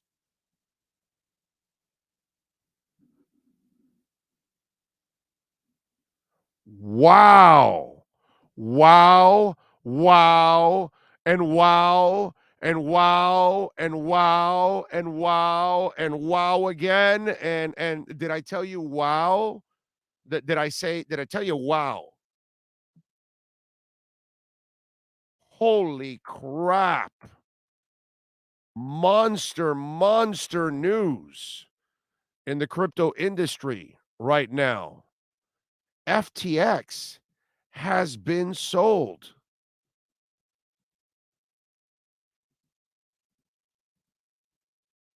Yeah.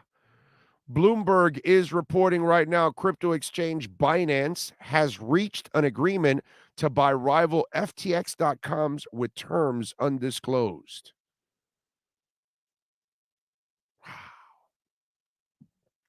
Now remember, Binance is about 100 times bigger than FTX. As big as you think FTX is, Binance is 100 times bigger. As big as you think crypto.com is, Binance is 100 times bigger. So clearly what was going on with Sam Bankman-Fried was, is it going to be the Binance arena now over at the Miami Heat? I was watching the Heat game last night, and I'm watching UD do these FTX commercials, and I'm like, oh my God, do these people know what's going on with FTX?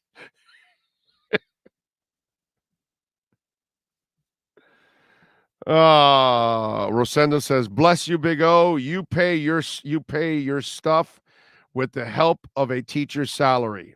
No, actually, no, I don't use her money, my brother. No, thank the Lord that no, that's never been that way. I'm a very traditional man. I am a very my ego requires me to be the provider. So I work my ass off to make sure that I'm the provider, you know. So yeah, can't torture my wife that way. But what she does is she does an amazing job of supporting us in everything. Hell, my wife was helping me out this past week. She went to hang out with us over at Walk-Ons, and she was walking around with me holding some of the prizes because I would have like 5 different prizes on me that I was giving every quarter. Different gift certificates, gift baskets, the Perdomo lighter cutter, and then what was the other thing that we had? Oh, and then the heat tickets. And so we had all these things that we kept giving out in every quarter, and so she was helping me by holding some of that because we also had the tub with the tickets too that all the tickets are inside that I have to make a pick every single time. So yeah, my wife she is the best, bro. Old school, man. Old school, just like me. Does this mean UD is going to have to record his commercial? Yeah, he's going to have to re-record his commercial again. He's going to have to because it's going to change to Binance. And I'll tell you the good thing about this is, wow. So Bitcoin goes down to 19.4. And that's because of what's going on with FTX and some of the stuff. Binance buys it, it's up to 20,400 right away. That's fantastic. Stability back because of Binance. That's amazing. I don't know about you guys, but I mean, for me, I was Hedera hashtag dropped to 5.5 cents, and I jumped in on Hedera hashtag. Now it's up to 5.8. It's climbing back to 6 cents. So I'm already starting to make a little money on that dip too. And that was a good thing. Decentraland went down, took advantage of that. Now everything is going back up again. That FTX thing was going to cause some problems. And Sam Bankman-Fried did the right thing. He saved his ass. And his customers too. Because after the Voyager stuff and Celsius, you don't want to go through this again. All right. FTX also bought Kraken? No way. Was that just new or is that old? I didn't see that. Wow. They're on a roll. Kraken's even smaller. Still been around a while, but wow, Binance is the monster. They are the force in crypto. And I think what was going on. Oh, wow. Greta Van Fleet is now canceling the El Paso, Tucson, Anaheim, and Sacramento shows due to the continuing issues with Josh's ear. And they went and played some concerts with it. So obviously he still wasn't 100%. Oh.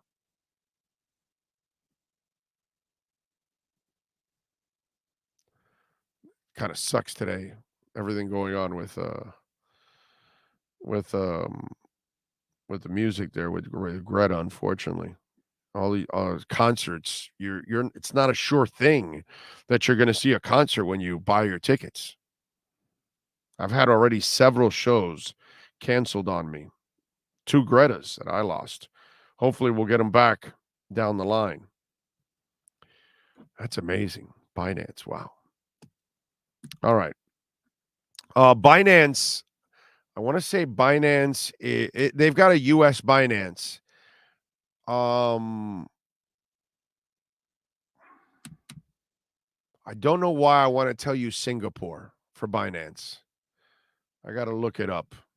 Do me a favor, Sean. Put Binance home office on Google. See what it says. I want to say that, but I don't know. We'll see. Now, I did want to tell you something about the Dolphins. Well, I'm a half hour in after I teased it at the top of the hour. And this is one of these stories.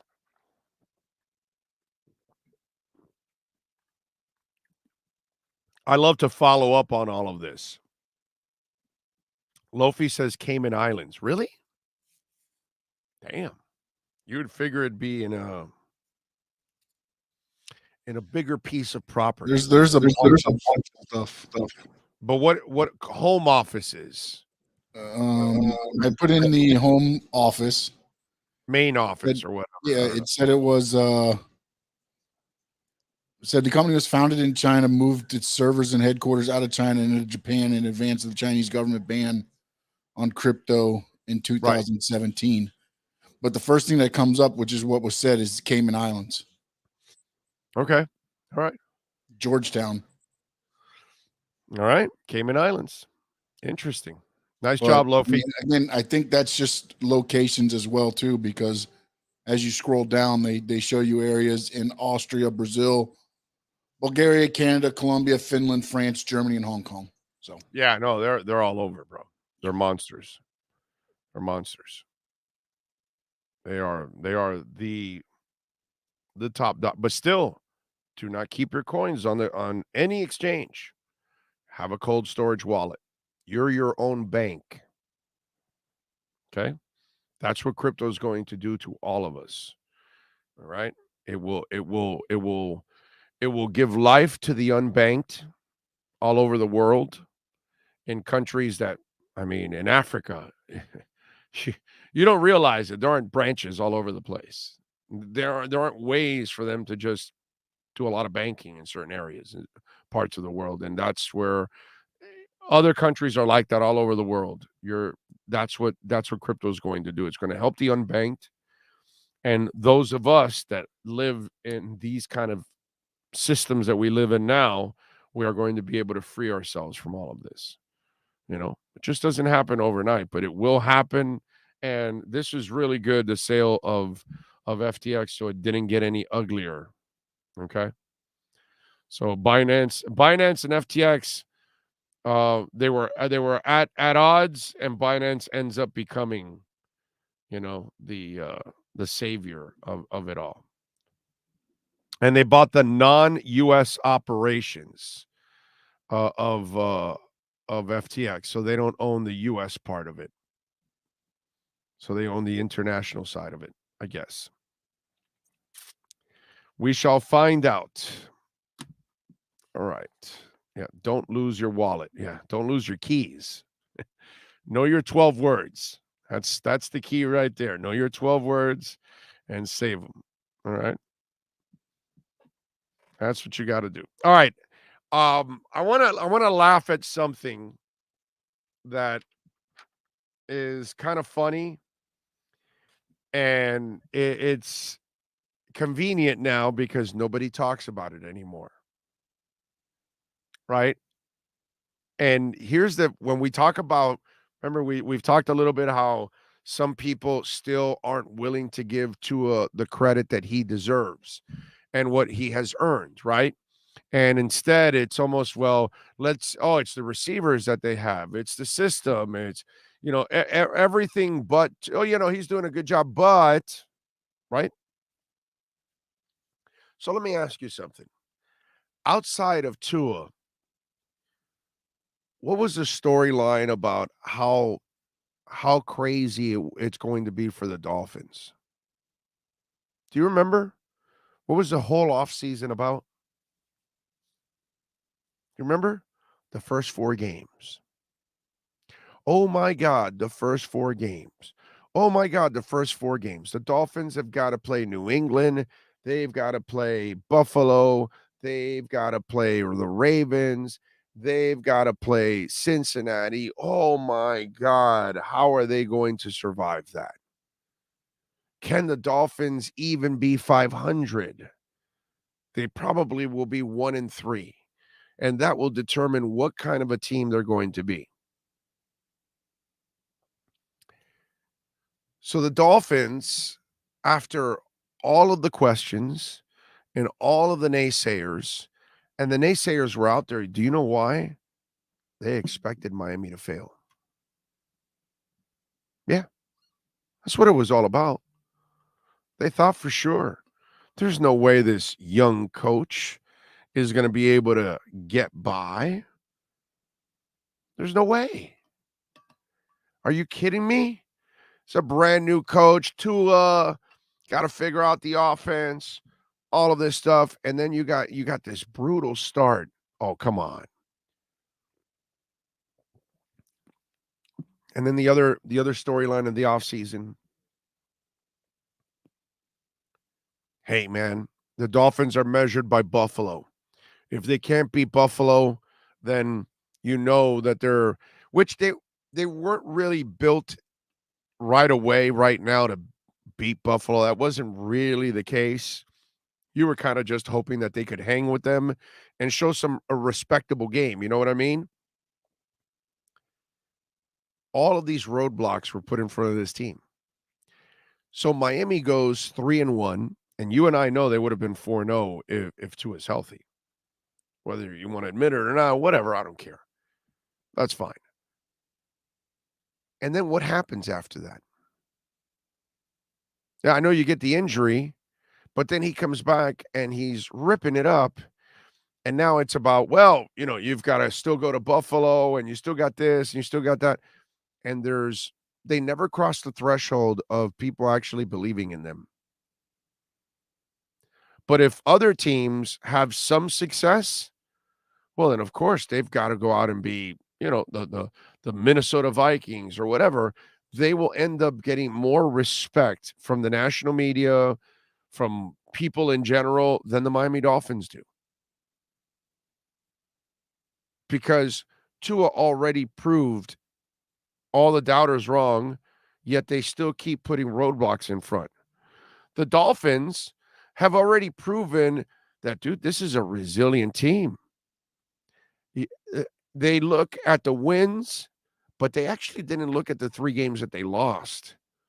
That you knew if they had their quarterback, they probably could have won all 3 of those games. They had chances to win those games without Tua.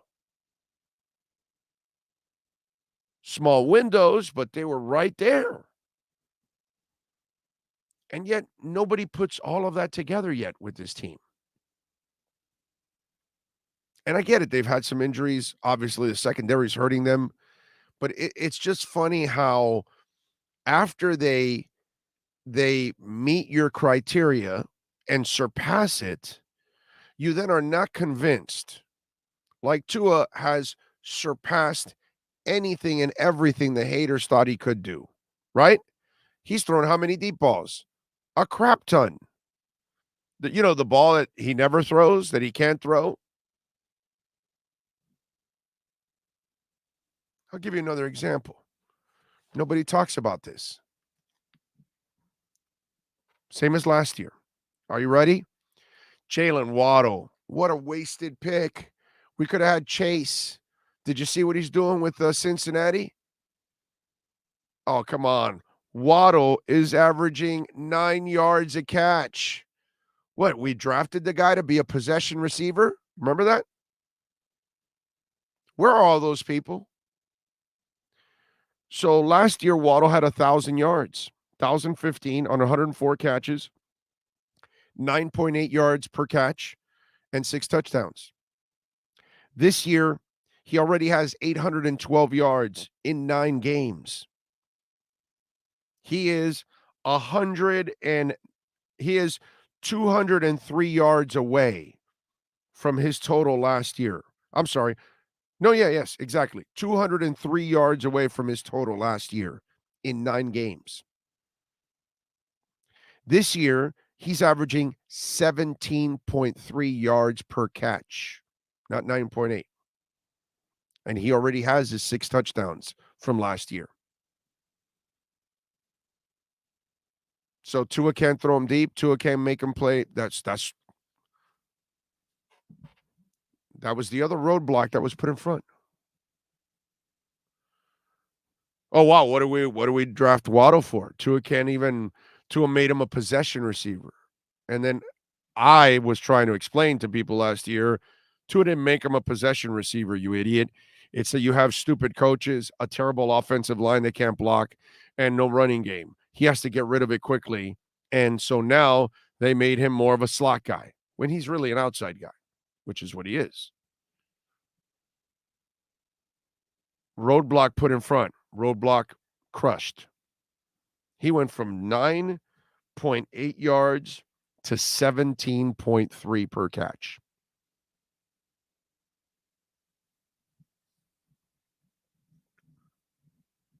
Hurdle after hurdle's put there. They crush hurdle after hurdle. And, brother, the credit's not given to the team, to the player. The respect is not there. It's like it's an effing novelty. And this is where this team needs to have success this year, and then needs to have success for the next couple of years to kind of just get rid of this malaise that's on this franchise from the last 20 years of being inept. And that's the only way you overcome it. But it's amazing to me how it all this stuff is thrown out there and then it's crushed and nobody goes back to talk about it, except we do on this show. Obviously, we want to point it out because, you know, the guy that said he had a noodle arm and the guy that said he was lazy and the guy that said he couldn't handle tough coaching and the guy that said he couldn't play and all that, and they're all wrong. But they're not coming back enough to give him the credit that he deserves. They're not giving the Miami Dolphins the credit that they deserve. They're not giving Tua and Waddle and everything else, because those people that were saying, oh, no, you should have gotten Chase, they're not saying that anymore. And Chase is out missing 6 games probably with a hip injury. Again, not that I wish it on him, but I'm just saying things happen. And yet, same crap continues. It's really amazing to me. I don't know what it is. I don't know what they have to do. Maybe they got to go out and win the Super Bowl this year. Let's put that house to work. Andy Marquez, thank you for the love on the Super Chat, sir. Why is no one in the national media talking about the mismanagement of Tua by Brian Flores? I mean, that should be a story that people should do on ESPN or NFL Network or whatever, of the mismanagement of Tua under Brian Flores. But you know what it was, right? It was Tua's fault, not Brian. Remember, we have a ton of fans that thought Brian was mistreated, that Brian shouldn't have been fired. A lot of you out there, you thought Brian was the ultimate difference maker and all that silliness. You know what I mean? Come on, man. Give me a break. Big O, I can see Villa versus Dolphins, a Sunday night game. Prime time, like a time swap. How great will that be? Villa versus the Dolphins. Who's Villa or Villa? Did you mean something else?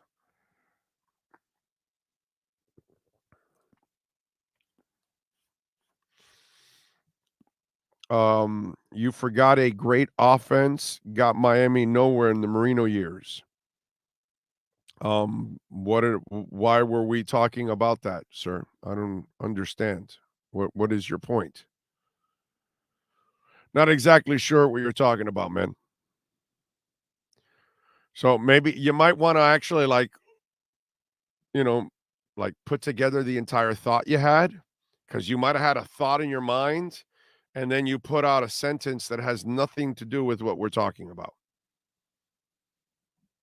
So maybe you might want to explain yourself before you put out something. Big O, I believe that a portion of our fans that complain about the team, it's because they themselves set unrealistic expectations so that when they're not met, they get upset. Exactly. Happens all the time. I've talked about it many times. Where you got lots of those kind of fans in every fan base all over the country.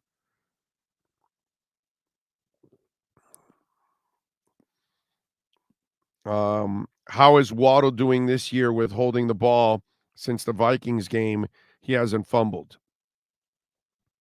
Well, he had a bad day.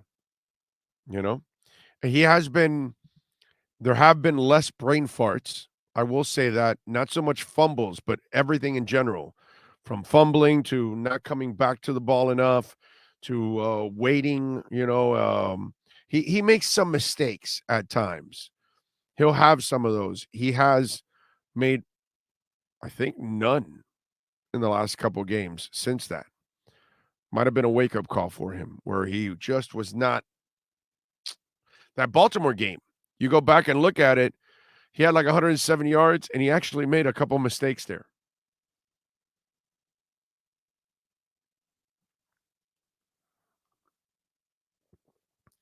Even if Tua wins the Super Bowl, Big O, and throws 6 TDs, 600 yards, they will still look for something to complain about. The one missed pass, the fan base is a joke. I mean, it's just to after watching him play this week, just to complain is ridiculous. I gotta say. What else here? I bet the old heads feel so content that we finally have a team, but when us youngins were just enjoying the ride this season. Hey, look, what I'm enjoying about this team is that you've got a young coach that understands offense in today's NFL. You got a franchise quarterback, and you got a defense. It may not be a great defense because of what's happened in the secondary, but you've got a front seven that can make some plays, and I think they're going to get better as the season goes on, and they'll start putting more pressure on teams to help that secondary. If you can get X at least closer to 100%, 90% or whatever by the playoffs, you can at least use him against whatever number one receiver they have, right? And you still have Javon Holland, who's an ultimate difference maker. You have the balance that you haven't had in certain other times. You know what I mean? So you've got a shot at actually making some noise because you're not really one-dimensional. And I get some of you are all freaked out about what happened this week. You don't face Justin Fields every week. Relax. Just give Justin Fields some credit. He is a freak. Pat in Asheville. Please apologize to Poopart for me. Feel a little bad zinging him on the chat. I like his work, even if he can't praise Tua. Alan is excellent, bro. He's awesome. That's it. Now, do I think he's not fair to Tua? Yeah, that's fine. But big deal. That's sports. Sports is what it's all about. You're not going to agree all the time. You know, that's the beauty of sports, that you will disagree. I had 90% of the world disagreeing with me for 2 years on Tua. Now I've won some people over, but then there are others that, Big O, Kay Adams has been giving Tua props since the offseason and the benefit of the doubt last season. Not that follow that show, but her. I get you. I get you. I don't really look at Kay Adams for my football expertise. No shot intended or anything, but not really the person that I look at for anything that And she's just a host. She's not really an insider or anything like that. The Bug Mike, thank you, sir, for the love in the super chat. Poopart needs to go back and watch that Pennington playoff game from 2008. 4 INTs, no comparison to Tua. I mean, it's comparing anything of Pennington to Tua is completely, insane. Okay? Chad Pennington isn't half of what Tua can do out there. Big O, I meant to say this. The Bills and the Dolphins Sunday night following football primetime game, 58 swap. It was a typo. Oh, I see what you're saying. Well, we shall see. We shall see what happens in that game. Brett Campbell says it's not just Justin Fields. Defense has been inconsistent all year, man. We need a middle linebacker that can run. Missing the quarterback on defense, Fred Warner, Bobby Wagner, etc. Yeah, and I think they're hoping, he's still young and Tyndall can help him out sideline to sideline because that's kind of what he's here for. But he's a third-round pick, so maybe this is more of a transition year for him and kind of figuring everything out. Or maybe, you know what, Brett, maybe he gets better towards the end of the year to help them out because you've got guys like Baker that can run and Tyndall that can run and Chubb too, by the way. He's an excellent athlete. Justin Fields is just a freak, man. Freak. But the defense will continue to be inconsistent, Brett. You have your secondary is so bad. You're not going to be. Come on, man. Keon Crossan, he has to hold on practically every play out there. Rarely that he's going, he'll make a play every once in a while because, the sun shines on every dog's ass every once in a while. But really, I'm telling you, that's not something that you can count on a consistent basis. Okay? Let's see, what else do we have? Big O, what is your guess on Byron Jones coming back? We already talked about that. I think he'll come back for a couple games at the back end because he has to come back in order to get more playing time out there and show himself for the for free agency. If he's out for the whole year, it won't be good for him in free agency. What I think is he and his agent might be measuring when to come back, so he has to play the minimal amount of games to put himself at least risk, yet show off his wares. Okay? That's what that's my story, and I'm sticking to it. Chubb getting a few games, it will help a lot less for a QB to throw into the secondary. Yeah, I would hope that will be the case, that they'll be able to do that. All right. Joe Shad, by the way, will join us at 12:15 in hour number 3. So we'll have a little fun with Joe, and he will join us. EJD Construction, a proud sponsor of our program. We love Eric and all the great people at EJD Construction, 305-433-4843. He was this weekend over in Chicago with his son to watch the game. Folks, they are fully insured, liability and workers' comp.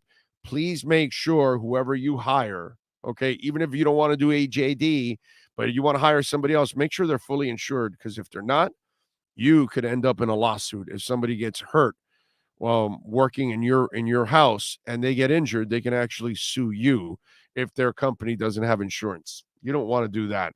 305-433-4843. You're looking for a new addition in the home. Maybe unfortunately you had a fire. You need to gut the home, remediate it, and rebuild it. They do that too. There's a lot of our listeners now that are calling. Dade and even Broward, a couple also are he's taking care of a couple of our listeners in Broward. 305-433-4843. A lot of us have to renew our hurricane insurance. Well, guess what? A lot of these companies are denying people their insurance company because they have not upgraded their roofs. And you need to upgrade your roof. EJD Construction can do that for you also. Full contractor, man. 305-433-4843. Tell them that Big O sent you. They'll take care of you. EJDconstruction.com. All right. What do we have here? I know that this team is giving me a heart attack every week. Brother, they're 6-3. You know? You shouldn't be having a heart attack. You should be having a lot of fun. All right? Because before it was they would come down to the end and lose most of the time. Okay? So I'm trying to keep up with some of this stuff that's going on also in the crypto world too at the same time. What do we have here that I wanted to talk about? Heat last night lose to the Blazers 110-107. Just to get a little basketball talk in. Frustrating, man. The Heat defense is terrible. PJ Tucker, I thought about yesterday that just he would have made a play or two, but also the impact that he has on guys there, the presence. But this team had a big-ass lead. They gave up the big lead. They couldn't defend individually. They dropped to 4-7. No Tyler Hero yesterday. They're a team that it's almost like they can't be missing any of the key pieces because they have so few pieces that they can count on. And let me tell you, they got 34 points from the bench, which is really good. And yet they lost 110-107. Josh Hart with a dagger from the corner. Damian Lillard's driving. But, Simon hurt them. Obviously, Jeremy Grant. Nice job by Jeremy Grant. That guy's a second-round pick, and he's, really developed himself into a player, a guy that Miami was looking at, by the way. Even the Heat were looking at Jeremy Grant. But this was one, and we also ended up winning in our A. Lenny lockdown segment. We told you to take Portland +7 yesterday. Easy money. Although there was that big lead, and I was like, whoa, wait a minute. I'm actually going to lose this? And then, sure enough, I thought Miami would win this game, but I didn't think they would win by 7. I thought they'd win by 2 or 3, 4 points maybe. That's what I thought. I didn't really expect them to lose by 3 points. But Josh Hart hits that dagger in the corner, and it's over. Jeremy Grant had 23. Simon had 25.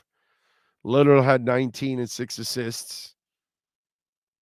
Butler, by the way, had 16 points, 7 assists, 6 steals, and 4 rebounds. You just don't have enough Jimmy Butlers on this team. Tyler Hero's not that guy. Gabe Vincent can play some gritty defense, but he really isn't a stopper. And Bam Adebayo is not going to impose his will. And as I've said many times before, and I'll continue to say, Bam Adebayo is never going to be a superstar. And he should never be considered a franchise player superstar in this league. You want to be a franchise player, you want to be a superstar, you need to impose your offensive will on anyone. That's what the great players can do. That's why he's not one. Sad, man. 4-7. They'll get better because Spo's a hell of a coach. The question is, how high is the ceiling for this team? Right? Because their roof is a ceiling. It's not the sky. It's not unlimited. It's limited. How limited? I don't know. We're going to find out. But I can't say I'm impressed with what I've seen from the Heat. All right, we got Sean Stanley driving the program. Let's do this. I'm going to take 2 minutes here, a short break here. We'll come back to start hour number 3. Joe Shad is going to join us at 12:15. We will talk Miami Dolphins football with Joe Shad from the Palm Beach Post right here on the HijinksSportsGrill.com Miami Dolphins report. I think I know what this is. Houston, we have a package. Hello? No matter where you are, the Sloman Shield home security system guards your home. With next-gen perimeter protection, 24/7 monitoring, and interior motion sensing. And right now, get a free Sloman Shield security system and doorbell camera, all professionally installed, for free. Shield your world, the Sloman Shield. There's no need to drive around South Florida wasting valuable time looking for a new or certified pre-owned Acura. Go to the #1 volume sales dealership in the Southeast United States. Craig Zinn's Acura of Pembroke Pines. Purchase with pace and space in a dealership tailored to your needs. From home buying to providing that personal touch. Contact the 2020 Satisfaction Award winner Craig Zinn's Acura of Pembroke Pines. 888-776-5123. That's 888-776-5123. Or visit them at 15601 Pines Boulevard in Pembroke Pines. If you're a Miami sports fan, then there's only one store to go to, and that's Caneswear at Miami Fanwear in Davie. They're your one-stop shop for all your inner Miami CF, Canes, Dolphins, Panthers, and Marlins merchandise. They have hats, t-shirts, game day jerseys, and so much more. Located at 2511 South University Drive in Davie, and open 24/7 online at caneswear.com or innermiamiwear.com. Call them at 954-835-5597. Welton Rayom has more than 62 years of litigation experience handling insurance disputes. They're committed to resolving even the toughest insurance claims quickly. Call them for a free consultation. 954-966-4646. At Welton Rayom, they don't get paid unless you win. Property damage claims to your home, business, or condo as a result of a hurricane. Welton Rayom can help. Water, mold, fire, smoke damage, Welton Rayom can help.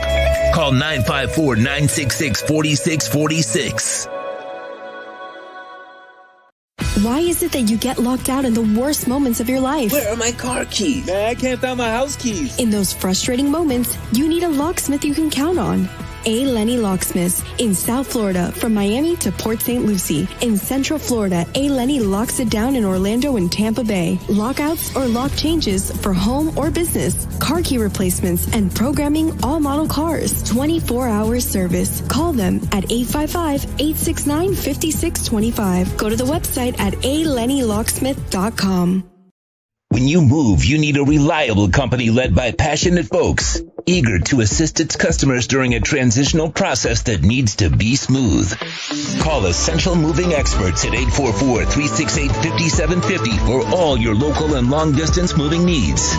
You can rely on Essential Moving Experts. Mention the Big O Show and get $150 off. Family owned and operated, they offer free 30-day storage, full-service moving, fully licensed, bonded, and insured. Moving was never so easy. EssentialMovingExperts.com. For over 16 years, EJDConstruction.com has provided South Florida residents quality craftsmanship, accurate project management, and exceptional service. That's why EJDConstruction.com is an A-rated member of Angie's List and the Better Business Bureau. When you're looking for the right custom home builder for additions or home remodeling, please call my friend Eric at 305-433-4843. That's 305-433-4843 for EJDConstruction.com. Welcome to Red Light Therapy, a revolutionary technology perfected by NASA to aid in muscle strengthening and recovery. Red, an infrared light, has the capacity to penetrate deep into the cell's mitochondria, potentially leading to increased energy, faster recovery, and the optimal performance your body demands. Train, fight, recover.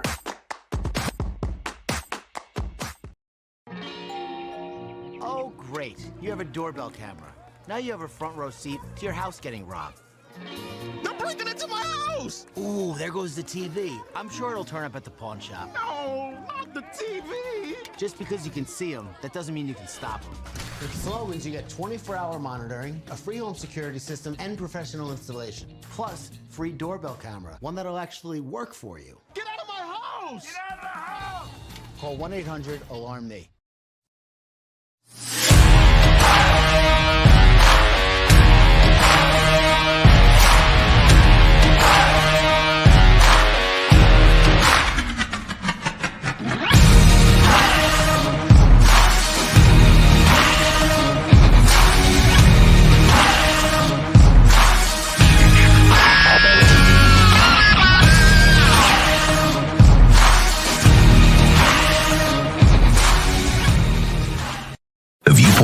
Opinions or beliefs expressed on the following program by the host, guests, or callers are not necessarily the opinions of FantasyAccess.com, Media Group Inc. ownership, management, sponsors, or website. When it comes to South Florida sports teams, very few in the media have witnessed, lived, and covered it like the Big O. Let's start the program dedicated to your favorite South Florida teams with a passion that's unmatched. The Big O Radio Show is on. Here's the Big O. Hey, welcome aboard and welcome back. Thank you for joining us here on the program. Binance, probably gets, well, they already have a whole thing, by the way, Rouse, already with the deal with Voyager. You should have gotten in your email already your vote to go 50 to 61% or 72%, or I think there might be a third option. I'm obviously picking the 72%, which is the one I'm voting for. So, but yeah. So you should have gotten it already with Voyager. That's already in the process. And remember, they bought the what's it called? The one out, the international FTX, not the United States one. So maybe the United States one is the one that's involved in all of that. I don't know. We shall see. We shall see. The good thing is that it looks like the one with Voyager is coming to a close, and people can, get their stuff out. You should, if you haven't gotten your email, then you need to go contact Voyager. But they did send it out. It's there. And you have your vote has to be in by November 29, John. So I don't know if you have it or not, but make sure you reach out to them to get your breakdown. If you have not. The Dolphins are taking over Miami slowly. Heat heading towards a rebuild. Marlins are the Marlins, and soccer is still meh. Fins up, baby. Canes too, by the way.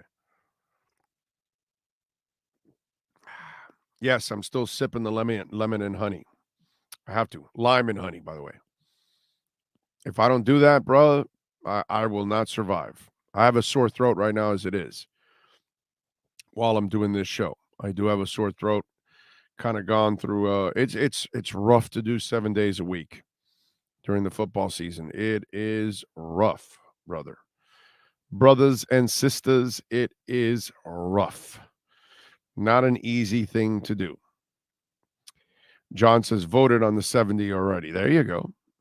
72%, John. Don't cheat us of 2%, bro.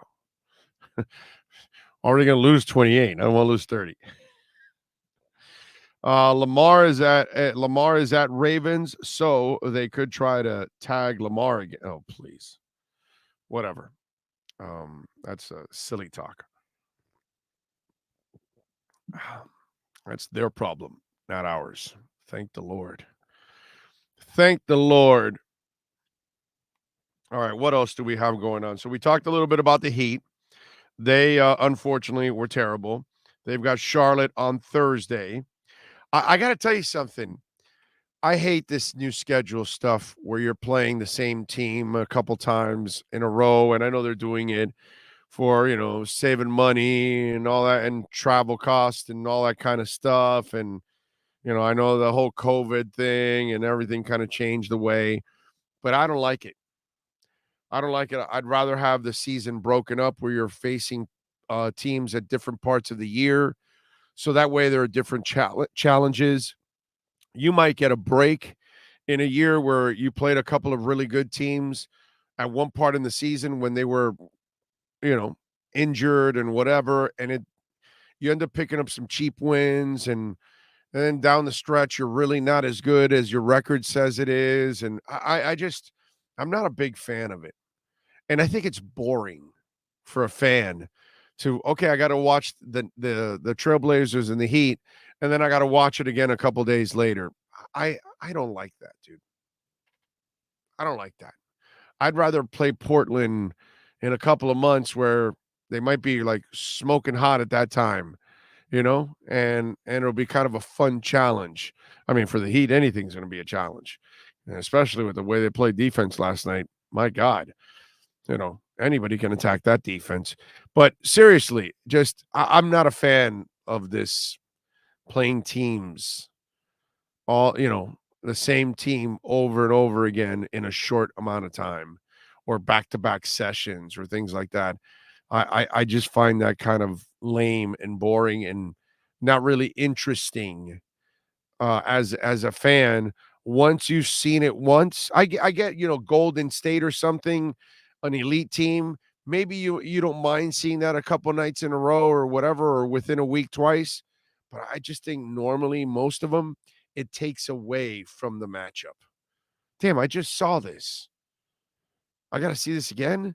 And if it wasn't a good experience, it's in your mind so fresh that you're not looking forward to the next game. Whereas if it's a couple months later, mindset's different. It's, you just feel like maybe you got a shot a little bit more than normal.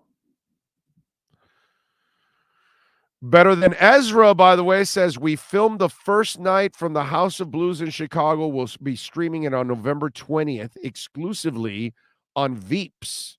Enjoy the classics, some deep cuts, and maybe even some new music.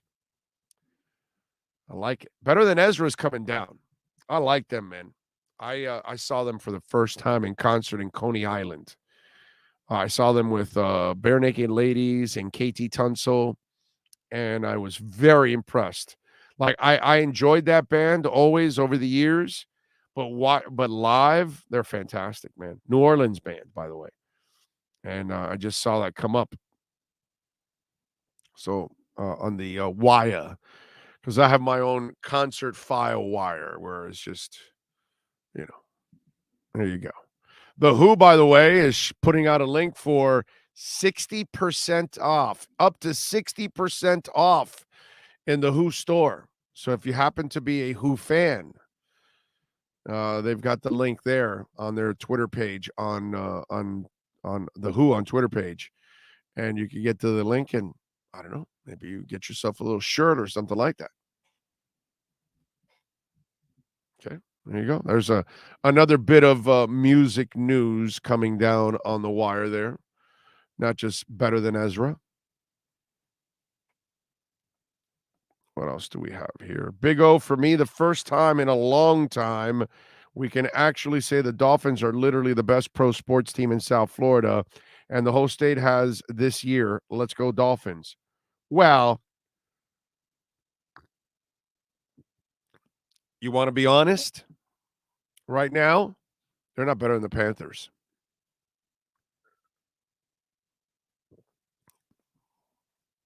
Got to be honest. Panthers added a superstar in the offseason. They've got a winning record. They've got a chance to go again to the playoffs, which they did last year and went to the second round. The Dolphins still have to get to the playoffs and prove that they are. So to extreme, as much as I would love to say that, and I would love for the Dolphins to be the best team in town once again, that would be so fantastic. That hasn't happened in decades. But right now, they're not better than the Panthers. You got to prove it first. Panthers have proven a lot more than the Dolphins. So that's where I got to go. I'm going to be fair here. We got to call it like we see it. Panthers are the best team in town.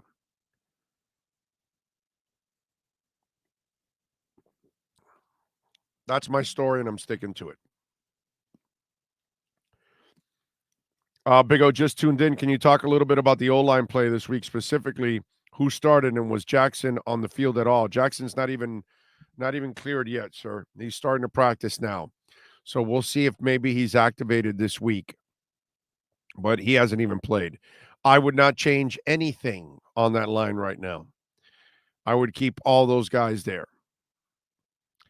Eric says, Bare Naked Ladies put on a great show. Remember seeing them here in Rochester back in the 90s. They put on an excellent show, man. They are a fun band to watch in concert.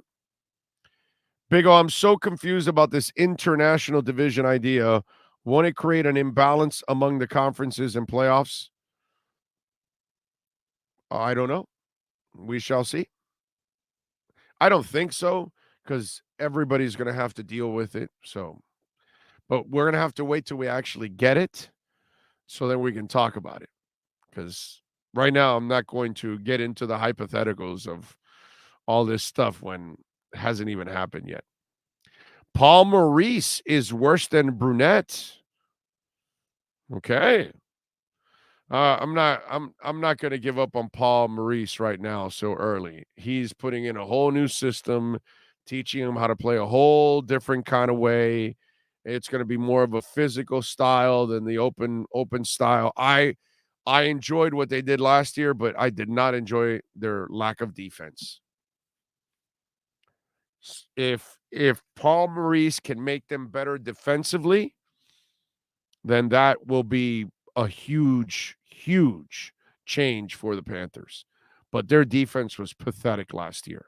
And they still have weapons that can score, plus adding a Kachuk to replace Huberdeau. I just think you added a badass, a tough guy mentally that can score. So I think it really helps out. What is this? Look around the house hidden behind the window and the door, searching for signs of life, but there's nobody home. What the hell are you doing, Doug? What was that tweet about there? That text you sent in. Sounds like, I don't know, you're drinking a little too much right now, early in the morning.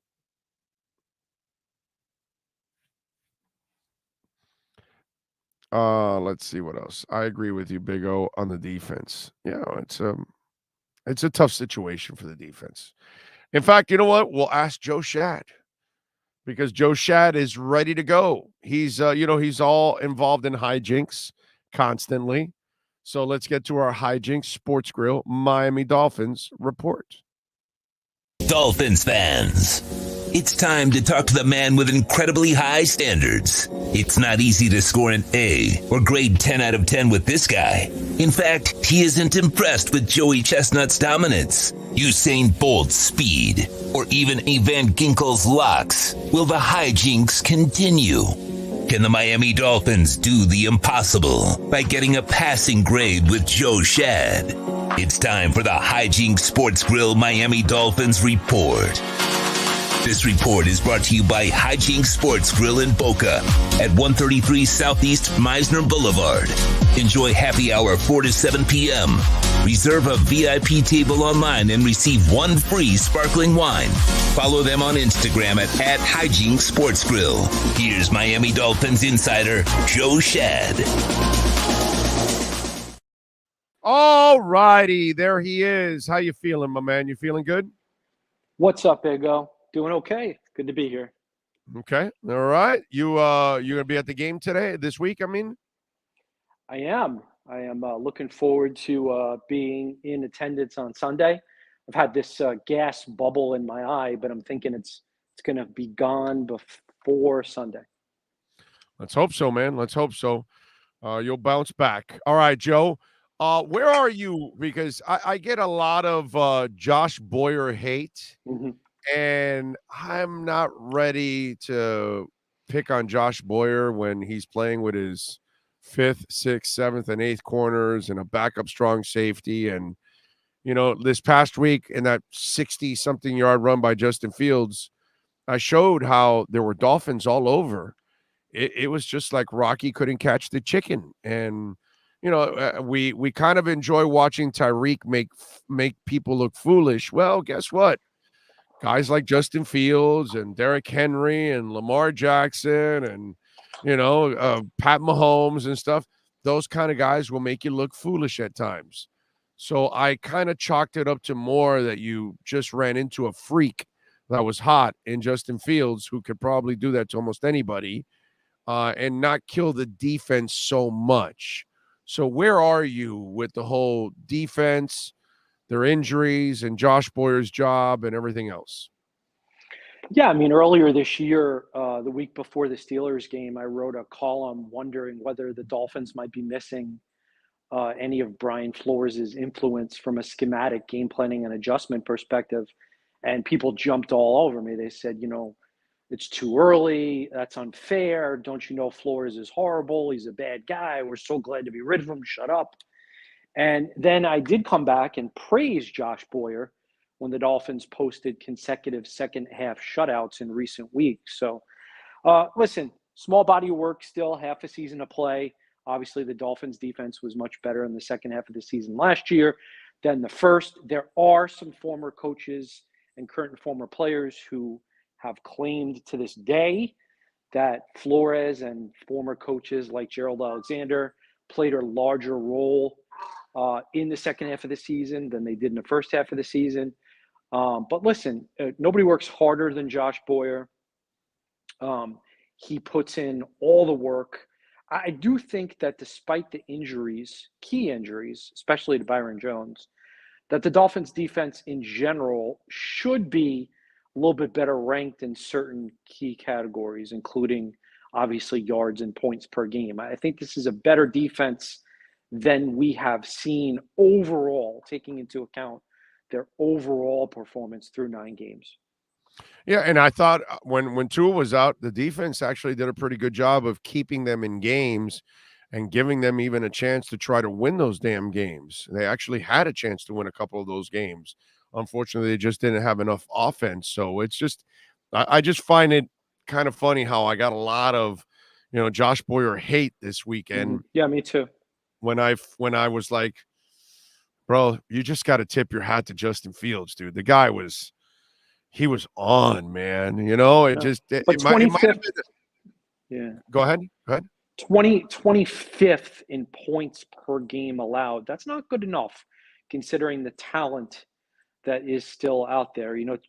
The Dolphins have had a Patriots-like defense where they give up a lot of yards, and they are doing that. 23rd in yards allowed, 363 yards per game. But they've always sort of stepped it up on third down and red zone, bend but don't break. And listen, Xavier Howard doesn't have an interception. And so he and others need to create more turnovers. That's key to the whole thing. That's been the biggest problem. Is that Boyer's fault? Is that Boyer's fault that X doesn't have an interception? Is it Boyer's fault that he's probably not playing at 100%? Is it Boyer's fault that he's got a whole bunch of corners that probably wouldn't even be on the team? Because you think about it, Jones is your 2, Needham's your 3, and Trill Williams was your 4. Before he got injured, that was the guy that was next in line. Then the next guy is 5, 6, 7, and 8. You're talking about guys that, a couple of them aren't even supposed to be in the damn league. They probably should be on your practice squad. And then now, Brandon, and as you know, Joe, I don't think you're going to argue with me on this. They have no one to replace Brandon Jones. Like, no one's even close to how dynamic he is to helping you out in all areas. So I don't know how you fix that. I don't know how Boyer can overcome that when your free safety is really your only guy that is fully healthy and experienced and should know what to do. It's crazy. Yeah, I mean, we have to give Boyer credit for identifying Kader Kohu, who has been very good. Yes. Highest graded defensive player by Pro Football Focus in this last week. And that's what I saw, a guy who continues to play well, a guy who's probably the long-term slot nickel corner for this Dolphins defense. So credit to Boyer for finding guys like that. It is true that everybody has injuries, and it is true that the Dolphins have a lot of talent on defense. I mean, you're right, injuries. Brandon Jones is a good player, but not irreplaceable. Even Byron Jones, good player, but not completely irreplaceable. I mean, when you look at the talent that who can do what defense, Brandon Jones does? Mm-hmm. Who's going to do that on this team? Oh. I'm sorry, I got to hear this one. Who's going to do that?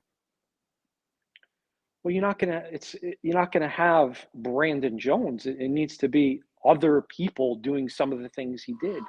So he's actually irreplaceable then, because you can't find anybody that does all the things. The exact role. Well, right, that's what coaches are paid to do, to make adjustments based on the available personnel and the matchup in that particular week. So That listen, sounds Brandon that Jones sounds is a good player. fantastic in theory. That sounds fantastic in theory. Mhm. You have yet to give me an example of who has the skill set to step in and fill for Brandon Jones, because it certainly isn't Eric Rowe. So who is it? Tell me. They don't have it. You can't replace him. Brandon Jones was a guy who got a lot of tackles. I don't know. Let's see what Elijah Campbell can do with some increased playing time. Obviously, they're Blitzing, using Javon run Holland. support. They're using Javon Holland in a multiple position. Maybe you need to promote his college teammate Verone to the full-time 53-man roster. But here's the thing, okay? I mean, we just have to be fair here.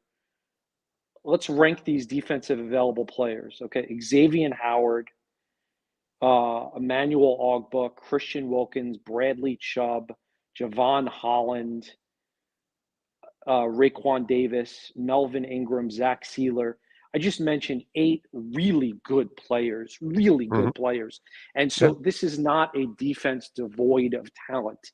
It is on Josh Boyer to move those grades and rankings up from whatever I mentioned, 23 and 16 or whatever, up into the top 10. Up into the top 10. Not without a secondary. Mhm. Not without a secondary. You're asking you keep asking and you have no solutions for this, because no one's going to replace Byron Jones. No one's going to play like him. And then you've got to then go to the nickel spot, and you got to go to the dime spot. And you're going to these guys aren't flawless. Listen, Byron Jones was criticized. Oh, he wasn't living up to his contract. He never gets interceptions. Brandon Jones was criticized. Oh, he's a pretty good tackler, but he's not good in coverage. These are not pro. But he got better this year. He got better, wasn't he? Didn't you see the better? I saw Brandon the whole Jones. Dolphins defense hinges on Brandon Jones. Well, no, it does on the entire secondary, my brother, because the defense is based on 2 shutdown corners that will then free everything else up for you to do it. So now Boyer can no longer play with the philosophy of what the defense was built like. They built that defense to have those 2 corners on an island, so you have more freedom with your safeties and your linebackers to do more things. Now you don't have that anymore because you don't have 2 shutdown corners. In fact, you don't even have one, because X is playing with a growing 70%, maybe 80%. So he's not himself.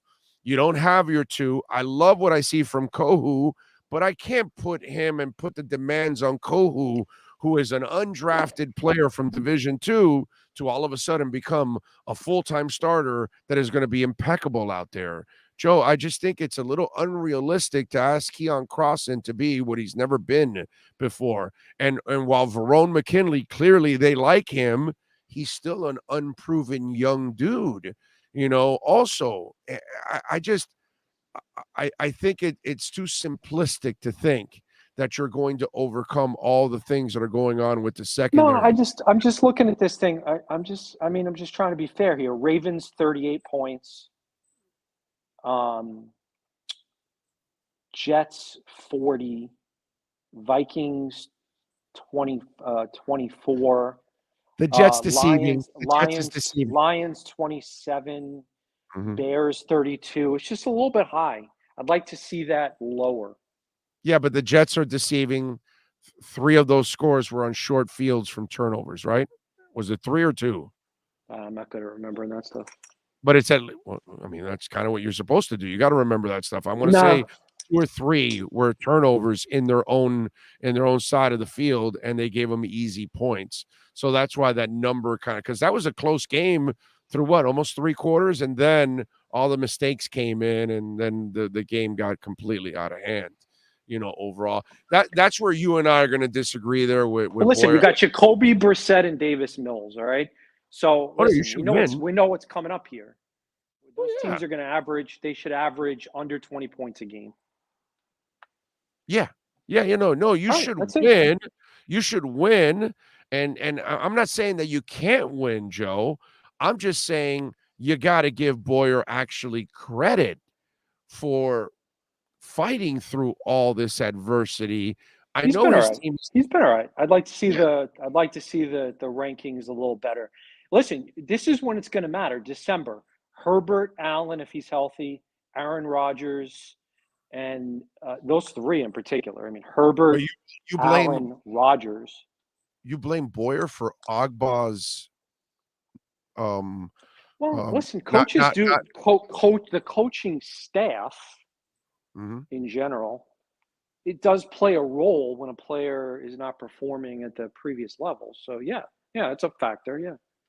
I just look at Austin Clark told me he needs to get Emmanuel Ogba's pad levels corrected. All right, get him corrected. I just think Ogba might be the guy that killed himself for the contract and then is now kind of coasting and not getting it done. And I've watched this many times in this league.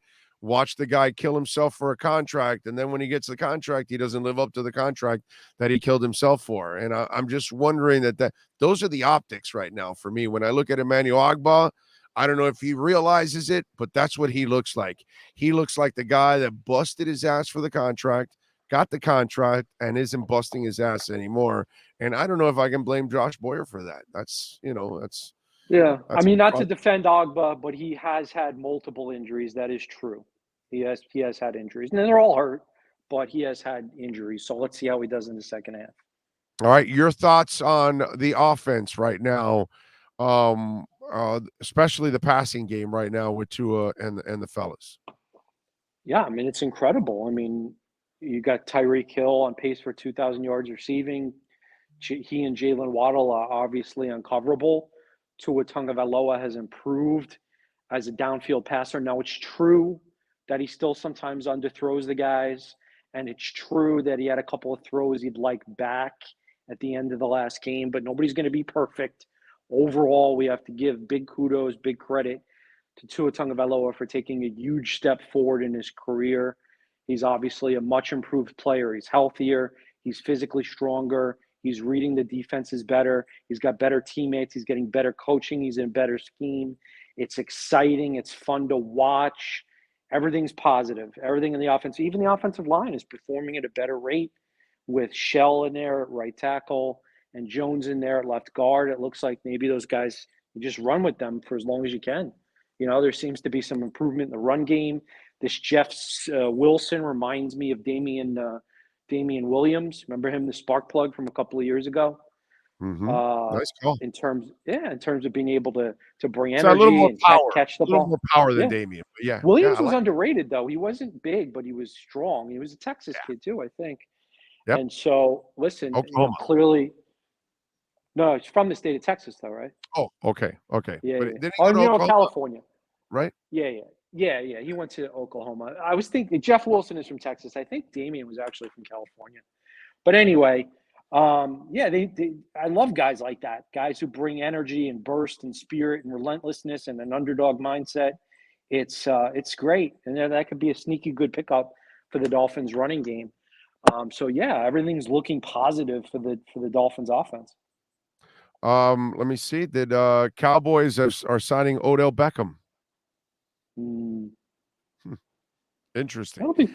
Yeah. All right, so they've got a stretch coming up after these next two games that they've got Cleveland and Houston. You should win. You should be 8-3 when it's all said and done. And then you've got that stretch of the Bills. I don't know if Josh Allen's going to be there or not with this UCL thing. You've got Green Bay. You've got who's that 4 games? San Francisco, and there's one more. Yeah, Chargers. And at the Chargers. If Miami wins 3 of 4, everybody's talking about Tyreek being in the MVP conversation. Does Tua become a part of the MVP conversation if they win 3 of those 4 games? Yeah, I mean, I looked it up. Caesars has Tua as the 5th or 6th choice because he's a quarterback, and they have Tyreek at 10th in terms of Vegas odds right now. And Tua's 6th and Tyreek is 10th according to Caesars. And it's because it's almost impossible for a non-quarterback to win.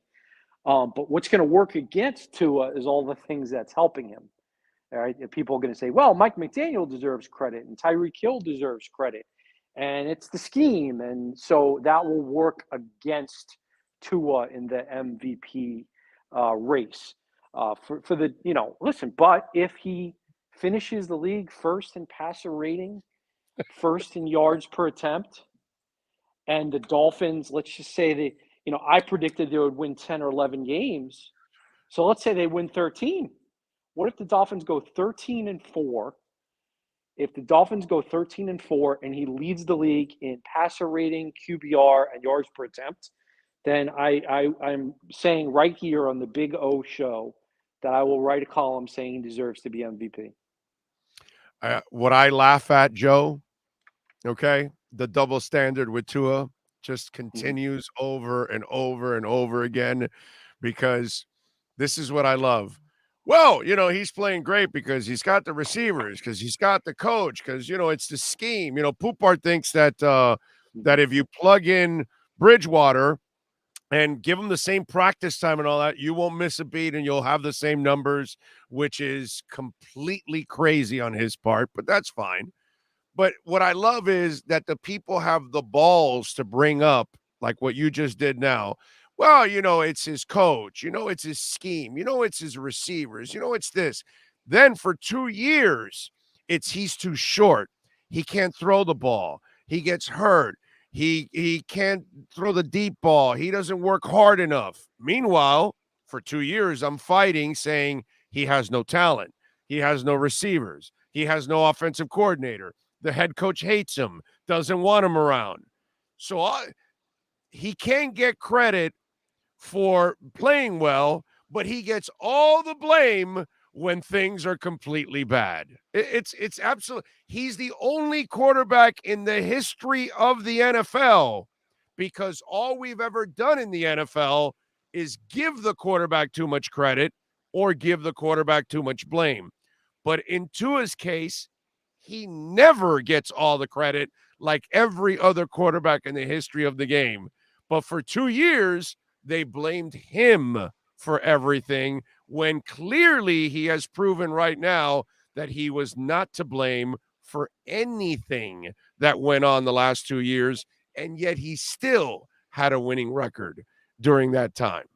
It's amazing. Well, you to asked, me. yeah, I mean, you asked me something specific though, which was about the odds that he can win MVP. I And get what it. I'm telling you, no, and surely you would agree that it's sort of like baseball, right? Tyreek Hill will take away some MVP votes from Tua. Will take away, right? I mean, that's true, right? Yes. Yeah. Okay. Yes. All right. And also because of the Mike McDaniel and Tyreek Hill additions and Teron Armstead, that will also hurt Tua's MVP status. You agree, right?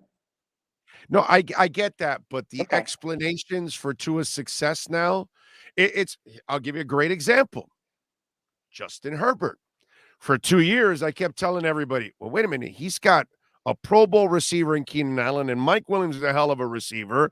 He's got Eckler, who's a much better running back than anything Miami has, and his line, while Miami is bad, hell, last year, at least he had that first-round pick sitting there at left tackle to help him out, and I know he's injured this year. But all of a sudden now, guys are injured for the Chargers, and he's not playing well. And guess what they're doing now?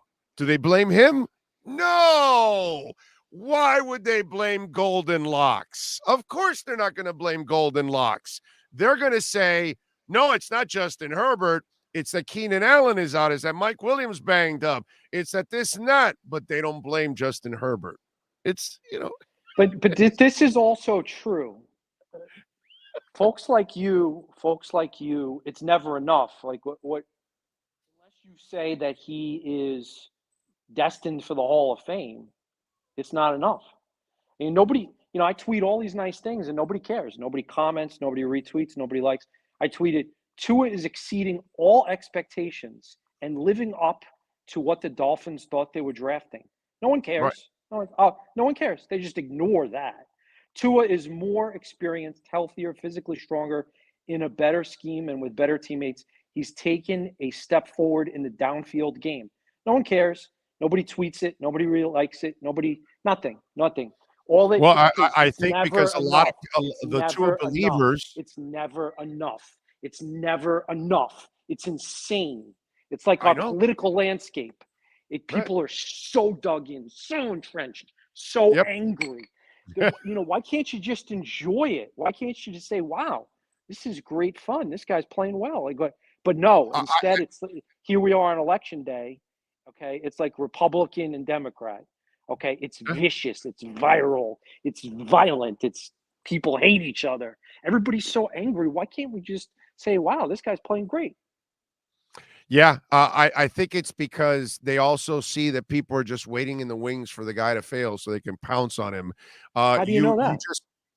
I'll give you an example. In this interview, you mentioned that he wished he had 2 passes back. Are you counting the Smythe one? Well, yeah, Well, I mean, yeah. no. No, He's you blaming can't.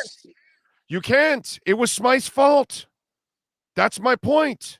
Well, Right there. listen. Well, hold on. There was a miscommunication between he and Smythe, but to his pass was short. So even if he was going to hit him in the back or in the back of the helmet, No. there was not a good pass. It's okay to say the guy didn't have a good pass. No, you're completely describing that play wrong. The pass was bad because he turned up and looked at up the field, and in that motion, he was already in the delivery process. And if you've ever thrown a football that you didn't want to throw it because you late saw the coverage or whatever, you end up pulling back, and when you do release it, it doesn't come out the right way. Joe, if you've ever done that and played quarterback, even in street quarterback, even in the park, that will happen to you playing quarterback. And that's what happened to him, that while he was in that motion to throw, it's not that easy to just stop. And he's in that motion, and Smythe looks up, and he's like, oh, shit, he's not looking for me. And so then that's why it was inaccurate, Joe. You see, you're not describing the play the right way. You're not describing it like how the quarterback saw it. He told you that. He explained it to you that Smythe looked up, and once he looks up, it takes away from the throw. So you're not going to be accurate because you don't know where you're throwing, Joe. Once he looks up, you don't know to throw it over him, to the outside, low, whatever. So all of a sudden now, Tua's left in a lurch right in the middle of that, and then it becomes a bad play. Miscommunication, but it was on the tight end. So when you said he missed on 2 throws that he wanted back, it's not accurate. But those are the things that the Tuanons pick up on. The Tuanons pick up on you give him all the blame, but you don't give him all the credit. This is ridiculous. I wrote 800 words. I wrote 800 words about the last game and didn't even mention the Smythe play. All right. So whatever. I get it, but you mentioned it now. Could he have gotten it out there a little more on Jalen Waddle and maybe even, yes, I don't know. That was what you call all the nice stuff I say about Tua Tagovailoa. Do you agree that there are times where you could get it out there a little further for these fast guys? Yeah, on that, that's what Darrell Bevel told you. And again, let me explain that throw too. Okay, on that throw, he was trying to be too safe. He was just trying to complete it to end the damn game. Instead of, he should have put a little more juice on it, because he easily could have thrown more juice on it. He floated that one because he wanted to make it so catchable that he would catch it. And then unfortunately, he didn't put enough on it. He has a fast guy. Lead him a little bit more. That was all on Tua. I'm not defending that throw. I know exactly what happened in it, but I'm not defending it. I'm with you. But I will defend the Smythe one because it wasn't on him. The other one was totally on him. But when you play such an impeccable game and you miss one throw, the real job is for the defense to tackle and try to stop Justin Fields. That's really the real job of that game. Tua did his job in that game. He put up all the points that you needed, and the special teams even helped out. The defense is the one that kind of fell short there. But yeah, I'm with you. That was a short throw. He should have put more on it. That's all. There's nothing wrong with that. With you I there. just think that fans of Tua Tagovailoa, supporters of Tua Tagovailoa, defenders of Tua Tagovailoa should just, in my opinion, take a deep breath, relax, enjoy this. Nobody's saying anything other than the fact that he's playing great. So the defensiveness, the anger, maybe, ease up on that a little bit. Well, but I kind of explained it to you right now, and you still kind of like glazed over it. That I just am because it's sad if you can't enjoy it, if you're oh, focusing all your energy on things that people have pointed out in the past, like, durability, arm strength. Well, you know what? He's been better.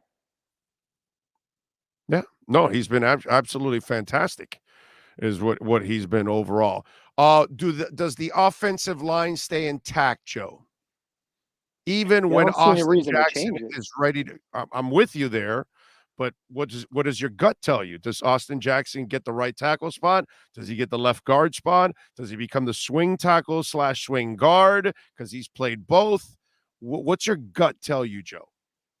I would leave it alone. They think Austin Jackson's a tackle, so he's going to compete with Brandon Shell. If and when Brandon Shell struggles, you can go back to Jackson. But, it's kind of like in hockey. These hockey coaches have a tendency to leave their lineups the same until there's, at least a loss, And right now the team's winning and Shell is playing well. Leave it alone. All right, one more thing before I let you go. Anything on Byron Jones?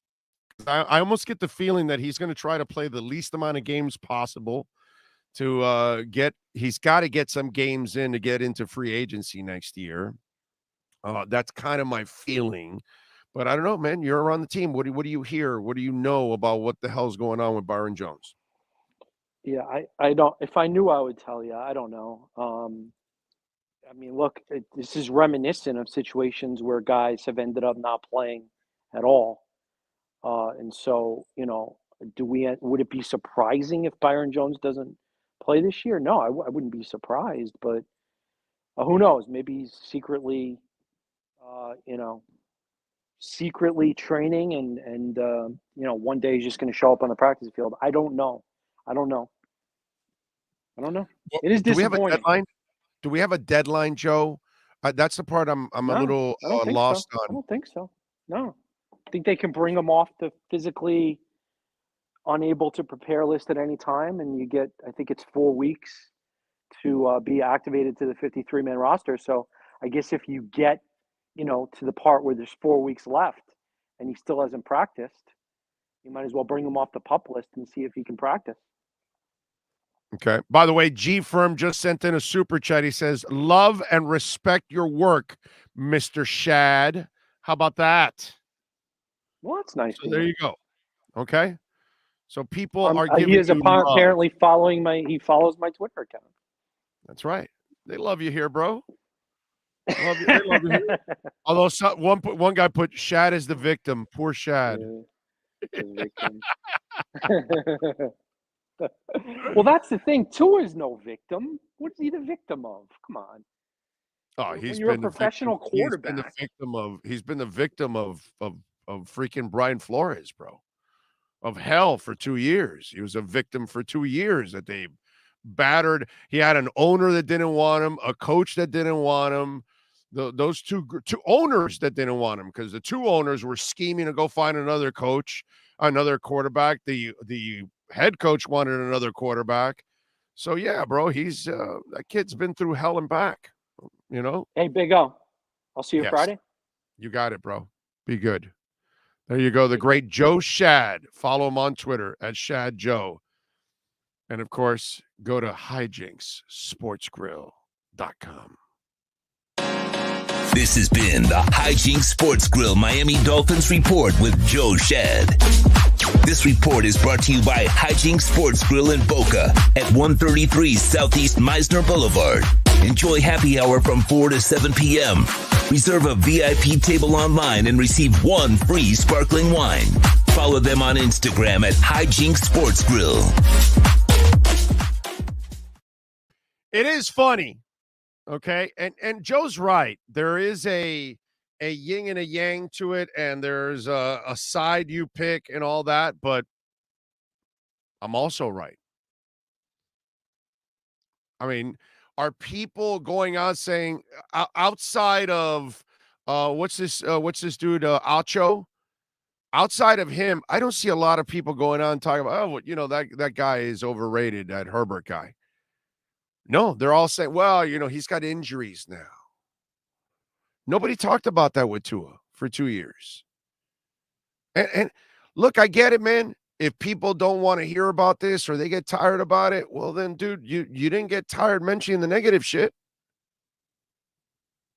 And just like I mentioned to Joe now, you go, oh, well, he had 2 throws. And I let it go at that moment. I let it go. When he said, oh, he had 2 throws he wished he had back, I let it go. But then as the conversation went on, it was like, well, no, the 2 on people. And I'm like, no. Now let's go back. Now let's go back because it's in here. I heard it. And, it's very convenient. Like, oh, no, he had 2 throws. No, he did not. He had 1 throw that he needed back, and it was the Waddle throw. The other one was on the tight end. I'm sorry. If you've ever thrown a football and you ever play any kind of level of football, you know exactly what happened to Tua on that throw. When you're in a motion and there's an indecisive thing that's going on in the middle of that throw, you just can't stop it. It's too hard. You need hands like Dr. J used to have. Go back and look at Dr. J. Dr. J used to look at the defender and he'd have one hand loose and then the other one would be like this with the ball. And then he'd juke you and then and he'd handle the ball like you'd handle a grapefruit. You know what I'm saying? Because his fingers were almost meeting on the other side of the goddamn ball. But unless you have those kind of hands that you can do that, and most people don't, in that motion, you're going to have to let it go. And that's what happened. So that's my point. And you can say whatever you want about us chewing on people or whatever, but we see it. I see how you have one set of rules for one guy and one other set of rules for another guy. No, I'm sorry. Wait a minute. You have a set of rules for all the other guys, and you have one set of rule for Tua. That's how it goes. Because nobody mentioned that Tua had no line and no running game, and the coach hated him and all that nationally. They were just, oh, he's too short, he has no arm, this, that, whatever, and that's it. And so when everybody else has no offensive line, no running game, injuries there, they mention it all for them, but not for this guy. And you know how many times I've heard people say, oh, he had a great game, but those 2 throws. And it's only one. But the fact is, the guy played one hell of a game. You're worried about 2 throws? Bro, the rest of the team needs to do their job. He did his job at a high level. But I guess he's supposed to, do everything for everybody. Like my man Steve M., who wants him to tackle, make field goals, all that. So, he's got to go out and kick the field goal also for Jason Sanders. And he's also got to go and tackle Justin Fields, too, in the open field. Yeah, that's what we need. We need Tua's got to do everything. Dougie Fresh says, oh, Joe exited the show like Milli Vanilli when the song started to skip. Girl, you know it. Girl, you know it. Girl, you know it. Yeah, I get it. I get it. I get it. But, if you wanted to choose a side, then this is what happens, And I'm the one that sees it also, just like you guys do. So I'm going to point it out. Yeah. I get it. And he has been praising Tua. I read all his articles. He's been praising Tua. How can you not? But then comes the buts with it. Where the other guys, oh, no, this guy's great. Justin Herbert didn't win shit. Nothing. And the praises were left and right that this guy's the second coming and he's great and this and that. And he hasn't won anything. Double standard. If Lamar Jackson had these numbers throwing, imagine how the media would be. Dude spins out of a defender and has top 5 QB. Yep, exactly. Yep. Oh, maybe the answer is to ignore the haters, man. Your blood pressure goes up because of idiots. No, I enjoy this. I enjoy this, actually. This is fun for me. Remember, I'm the one that's right. So for me, this is fun as hell. I'm enjoying the hell out of this. I'm one of the few people in the media that never, ever wavered. Ever. Okay? I'm the idiot that said, this guy's a star. The problem is he's got turds all around him. That's what I said. And it's all there recorded. It's all there. So for me, I'm having a blast with this because I was right. And Tua's proving me right.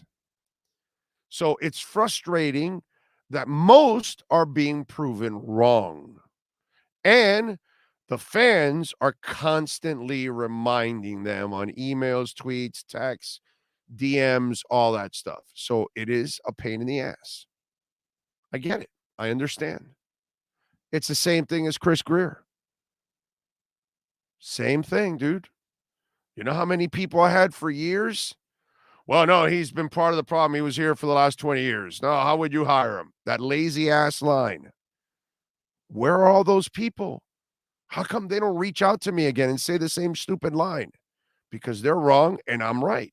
So I'm enjoying the hell out of this. My Dolphins are winning. I believed in the quarterback they drafted. The only thing I ever questioned with him is his injury history. That's it. Because that's the only thing you could ever really question with Tua is durability. And the GM that I wrote and talked about 4 years ago, 5 years ago, talking about how you need to hire him, they finally hired him. So for me, this is not blood pressure. For me, this is like after sex with my wife, you just kick back and relax and you got a big old smile on your face and you're like, wow, this is like the best thing in the world right now. Yeah. That kind of stuff. Maybe not be as good as sex, but it's pretty close. So for me, this is nothing. This makes my heart happy. What would make me unhappy is that Tua sucked and that Tua wasn't the real deal and that we got to go find, again, another quarterback and another quarterback and another quarterback, and who knows when we'll run into one again. Okay? Oh, we got a GM. Awesome. And the team is winning. I'm loving life, dude. So I appreciate you guys looking out for me and thinking that this frustrates me. Listen to the voices. Who sounds frustrated? It ain't me. Okay? It ain't me. I'm not the one frustrated. I'm not the one wrong. I'm on the right side of all of this. Okay? Everything I said in the middle of the hell has turned into heaven. Okay? And it's turned into hell for everyone that thought it was hell. That's the difference between moi and most people out there. I might get a bunch of other stuff wrong, but when it comes to Tua and Chris Greer, I got that shit right. Okay? So I am good. I'm not the one frustrated. I'm not the one getting bombarded by Tua fans. I'm the one getting praised by Tua fans. Right? Tua fans are like, that's the only dude in the media that had him right from the get-go. I think Barry did too, right, Jackson? I think Barry did too. I think Barry was never a guy that didn't believe in Tua or anything like that. And Martin Leiden says, I'm happy with my wife, by the way. There you go. Very happy. Tua, I told you so. It is the best fun outside of the bedroom. Exactly. That's how I would phrase it. Outside of the bedroom with me and the wife, the most fun thing there is I told you about Tua and I told you about Chris Greer. No, but trust me, I'm also enjoying the Chris Greer one. Okay? Because if there was one guy that was picked on over and over again, was Chris Greer, and I knew that he was a good GM. Two Extreme says, I will say this. Before Tua was selected at 5th, Big O at the time was hopping and wanting us to draft Tristan Wirfs, but I'm glad. Yeah, offensive lineman. Right? Yeah, offensive line or something like that. Yeah, I had no problem going with a lineman. You are correct. But at quarterback, I would have taken Tua over Herbert then, a year later, 2 years later, and right now. That I ever wavered on. And once they picked him, I had no problem with the quarterback. I knew he could play. Playing was not the issue with him. It's him staying healthy. I'm just excited that he's actually thrown the ball away the last couple of weeks. That's been, wow. And he slid a couple times. God, that really makes me happy because now the Dolphin fans can actually keep a quarterback around for a while. Because Tua can have a really long career if he takes care of himself. If he plays with that craziness, he won't last long. He'll be done soon. Karen says, I actually went to the bathroom when the Dolphins offense was on the field instead of the defense, knowing the offense would come through. That's never happened ever. Big O, I keep asking everybody, be happy with Greer. Do you want Jeff Ireland back? Exactly. Yeah. Come on, man. If Poupar wants to compare apples and apples, then how is stubborn Omar able to admit when he's wrong without excuses? I don't think Omar ever admits that he's wrong. I don't think that's in his DNA. Big O, you were the first to tell me to wait till the season is over to evaluate. Exactly. Yeah, you're right. Usually you should do that. Poupar said field phenomenal yesterday. He never came close to saying something like that with Tua. Everywhere Tua has been, he's been the definition of elite. He will lead us to a championship. I agree. He will. By the way, Anthony Hill Jr., a 5-star linebacker, decommitted from Texas A&M last night. Alabama, Miami, Oklahoma, Texas, and USC were in on it. He has 33 offers. Considered, one of the top prospects in the country, a 5-star guy. And with Jimbo Fisher having all those issues, he has dropped out.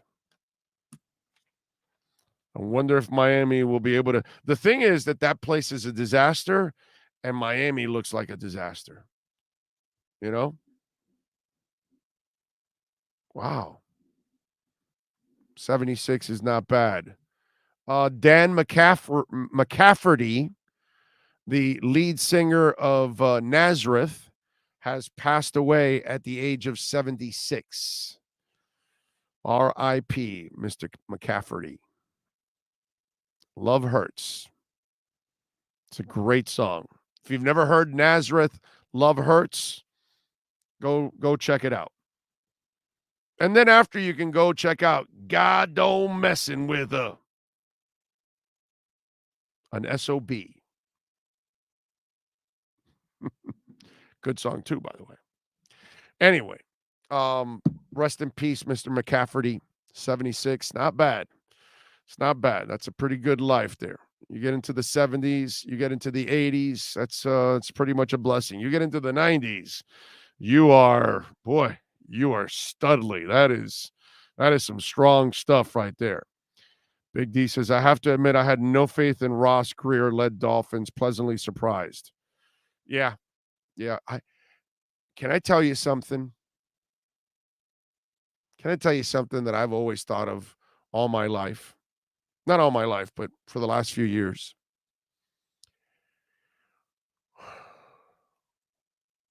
I think Tom Garfinkel hired Chris Greer.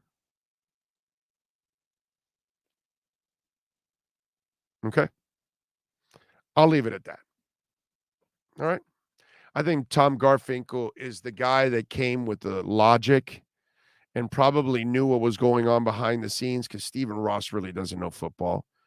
And I think that Tom Garfinkel knew that all the other guys that were here leaned on Chris Greer all the time because he was giving good advice and putting in good reports. But because he's black, they always leave the black guy behind. And he always gets the last chance to prove himself and gets a very small window to prove himself. I have a feeling that Tom Garfinkel was the guy that grabbed Stephen Ross by his big ass ear. Okay. And he was on the other side of the stadium, but the ear takes up half the stadium. So he's able to grab the ear and lean over and say, Stephen, we really need to hire Chris Greer. We have the answer inside the building. And he probably looked at him like, huh? Are you serious? Yes, sir. Yes, sir. He can do the job. Are you sure, Tom? I have no proof of this. No one told me. Okay? I'm just going off of what I know of all these individuals, what I've experienced over the years, the information that I have from different things. I just get the feeling that Tom Garfinkel was the reason why Chris Greer got hired. Okay? That's just me. All right, we're out of here. We thank Joe Shad, as always. And, of course, Sean Stanley, the man, the myth, the legend that gets it done every single day. Thank you all for tuning in, visiting our sponsors, sending in super chats. You can send in donations on Cash App and Venmo at Cash Big O Show. As always, thank you all. Appreciate you all out there. We will see you tomorrow, bright and early, 8:30. Omar Kelly will be joining us at 8:30 tomorrow morning. Are you listening to me? 8:30 with Omar Kelly. We'll start off probably around 8:25. So 8:30 Omar Kelly, then we go right in to Inside the Paint from 9 to 10. Ian Rappaport at 10:10. Matt Verderam at 11. We had a loaded show for you tomorrow. We'll see you tomorrow. You all be good out there. Much love.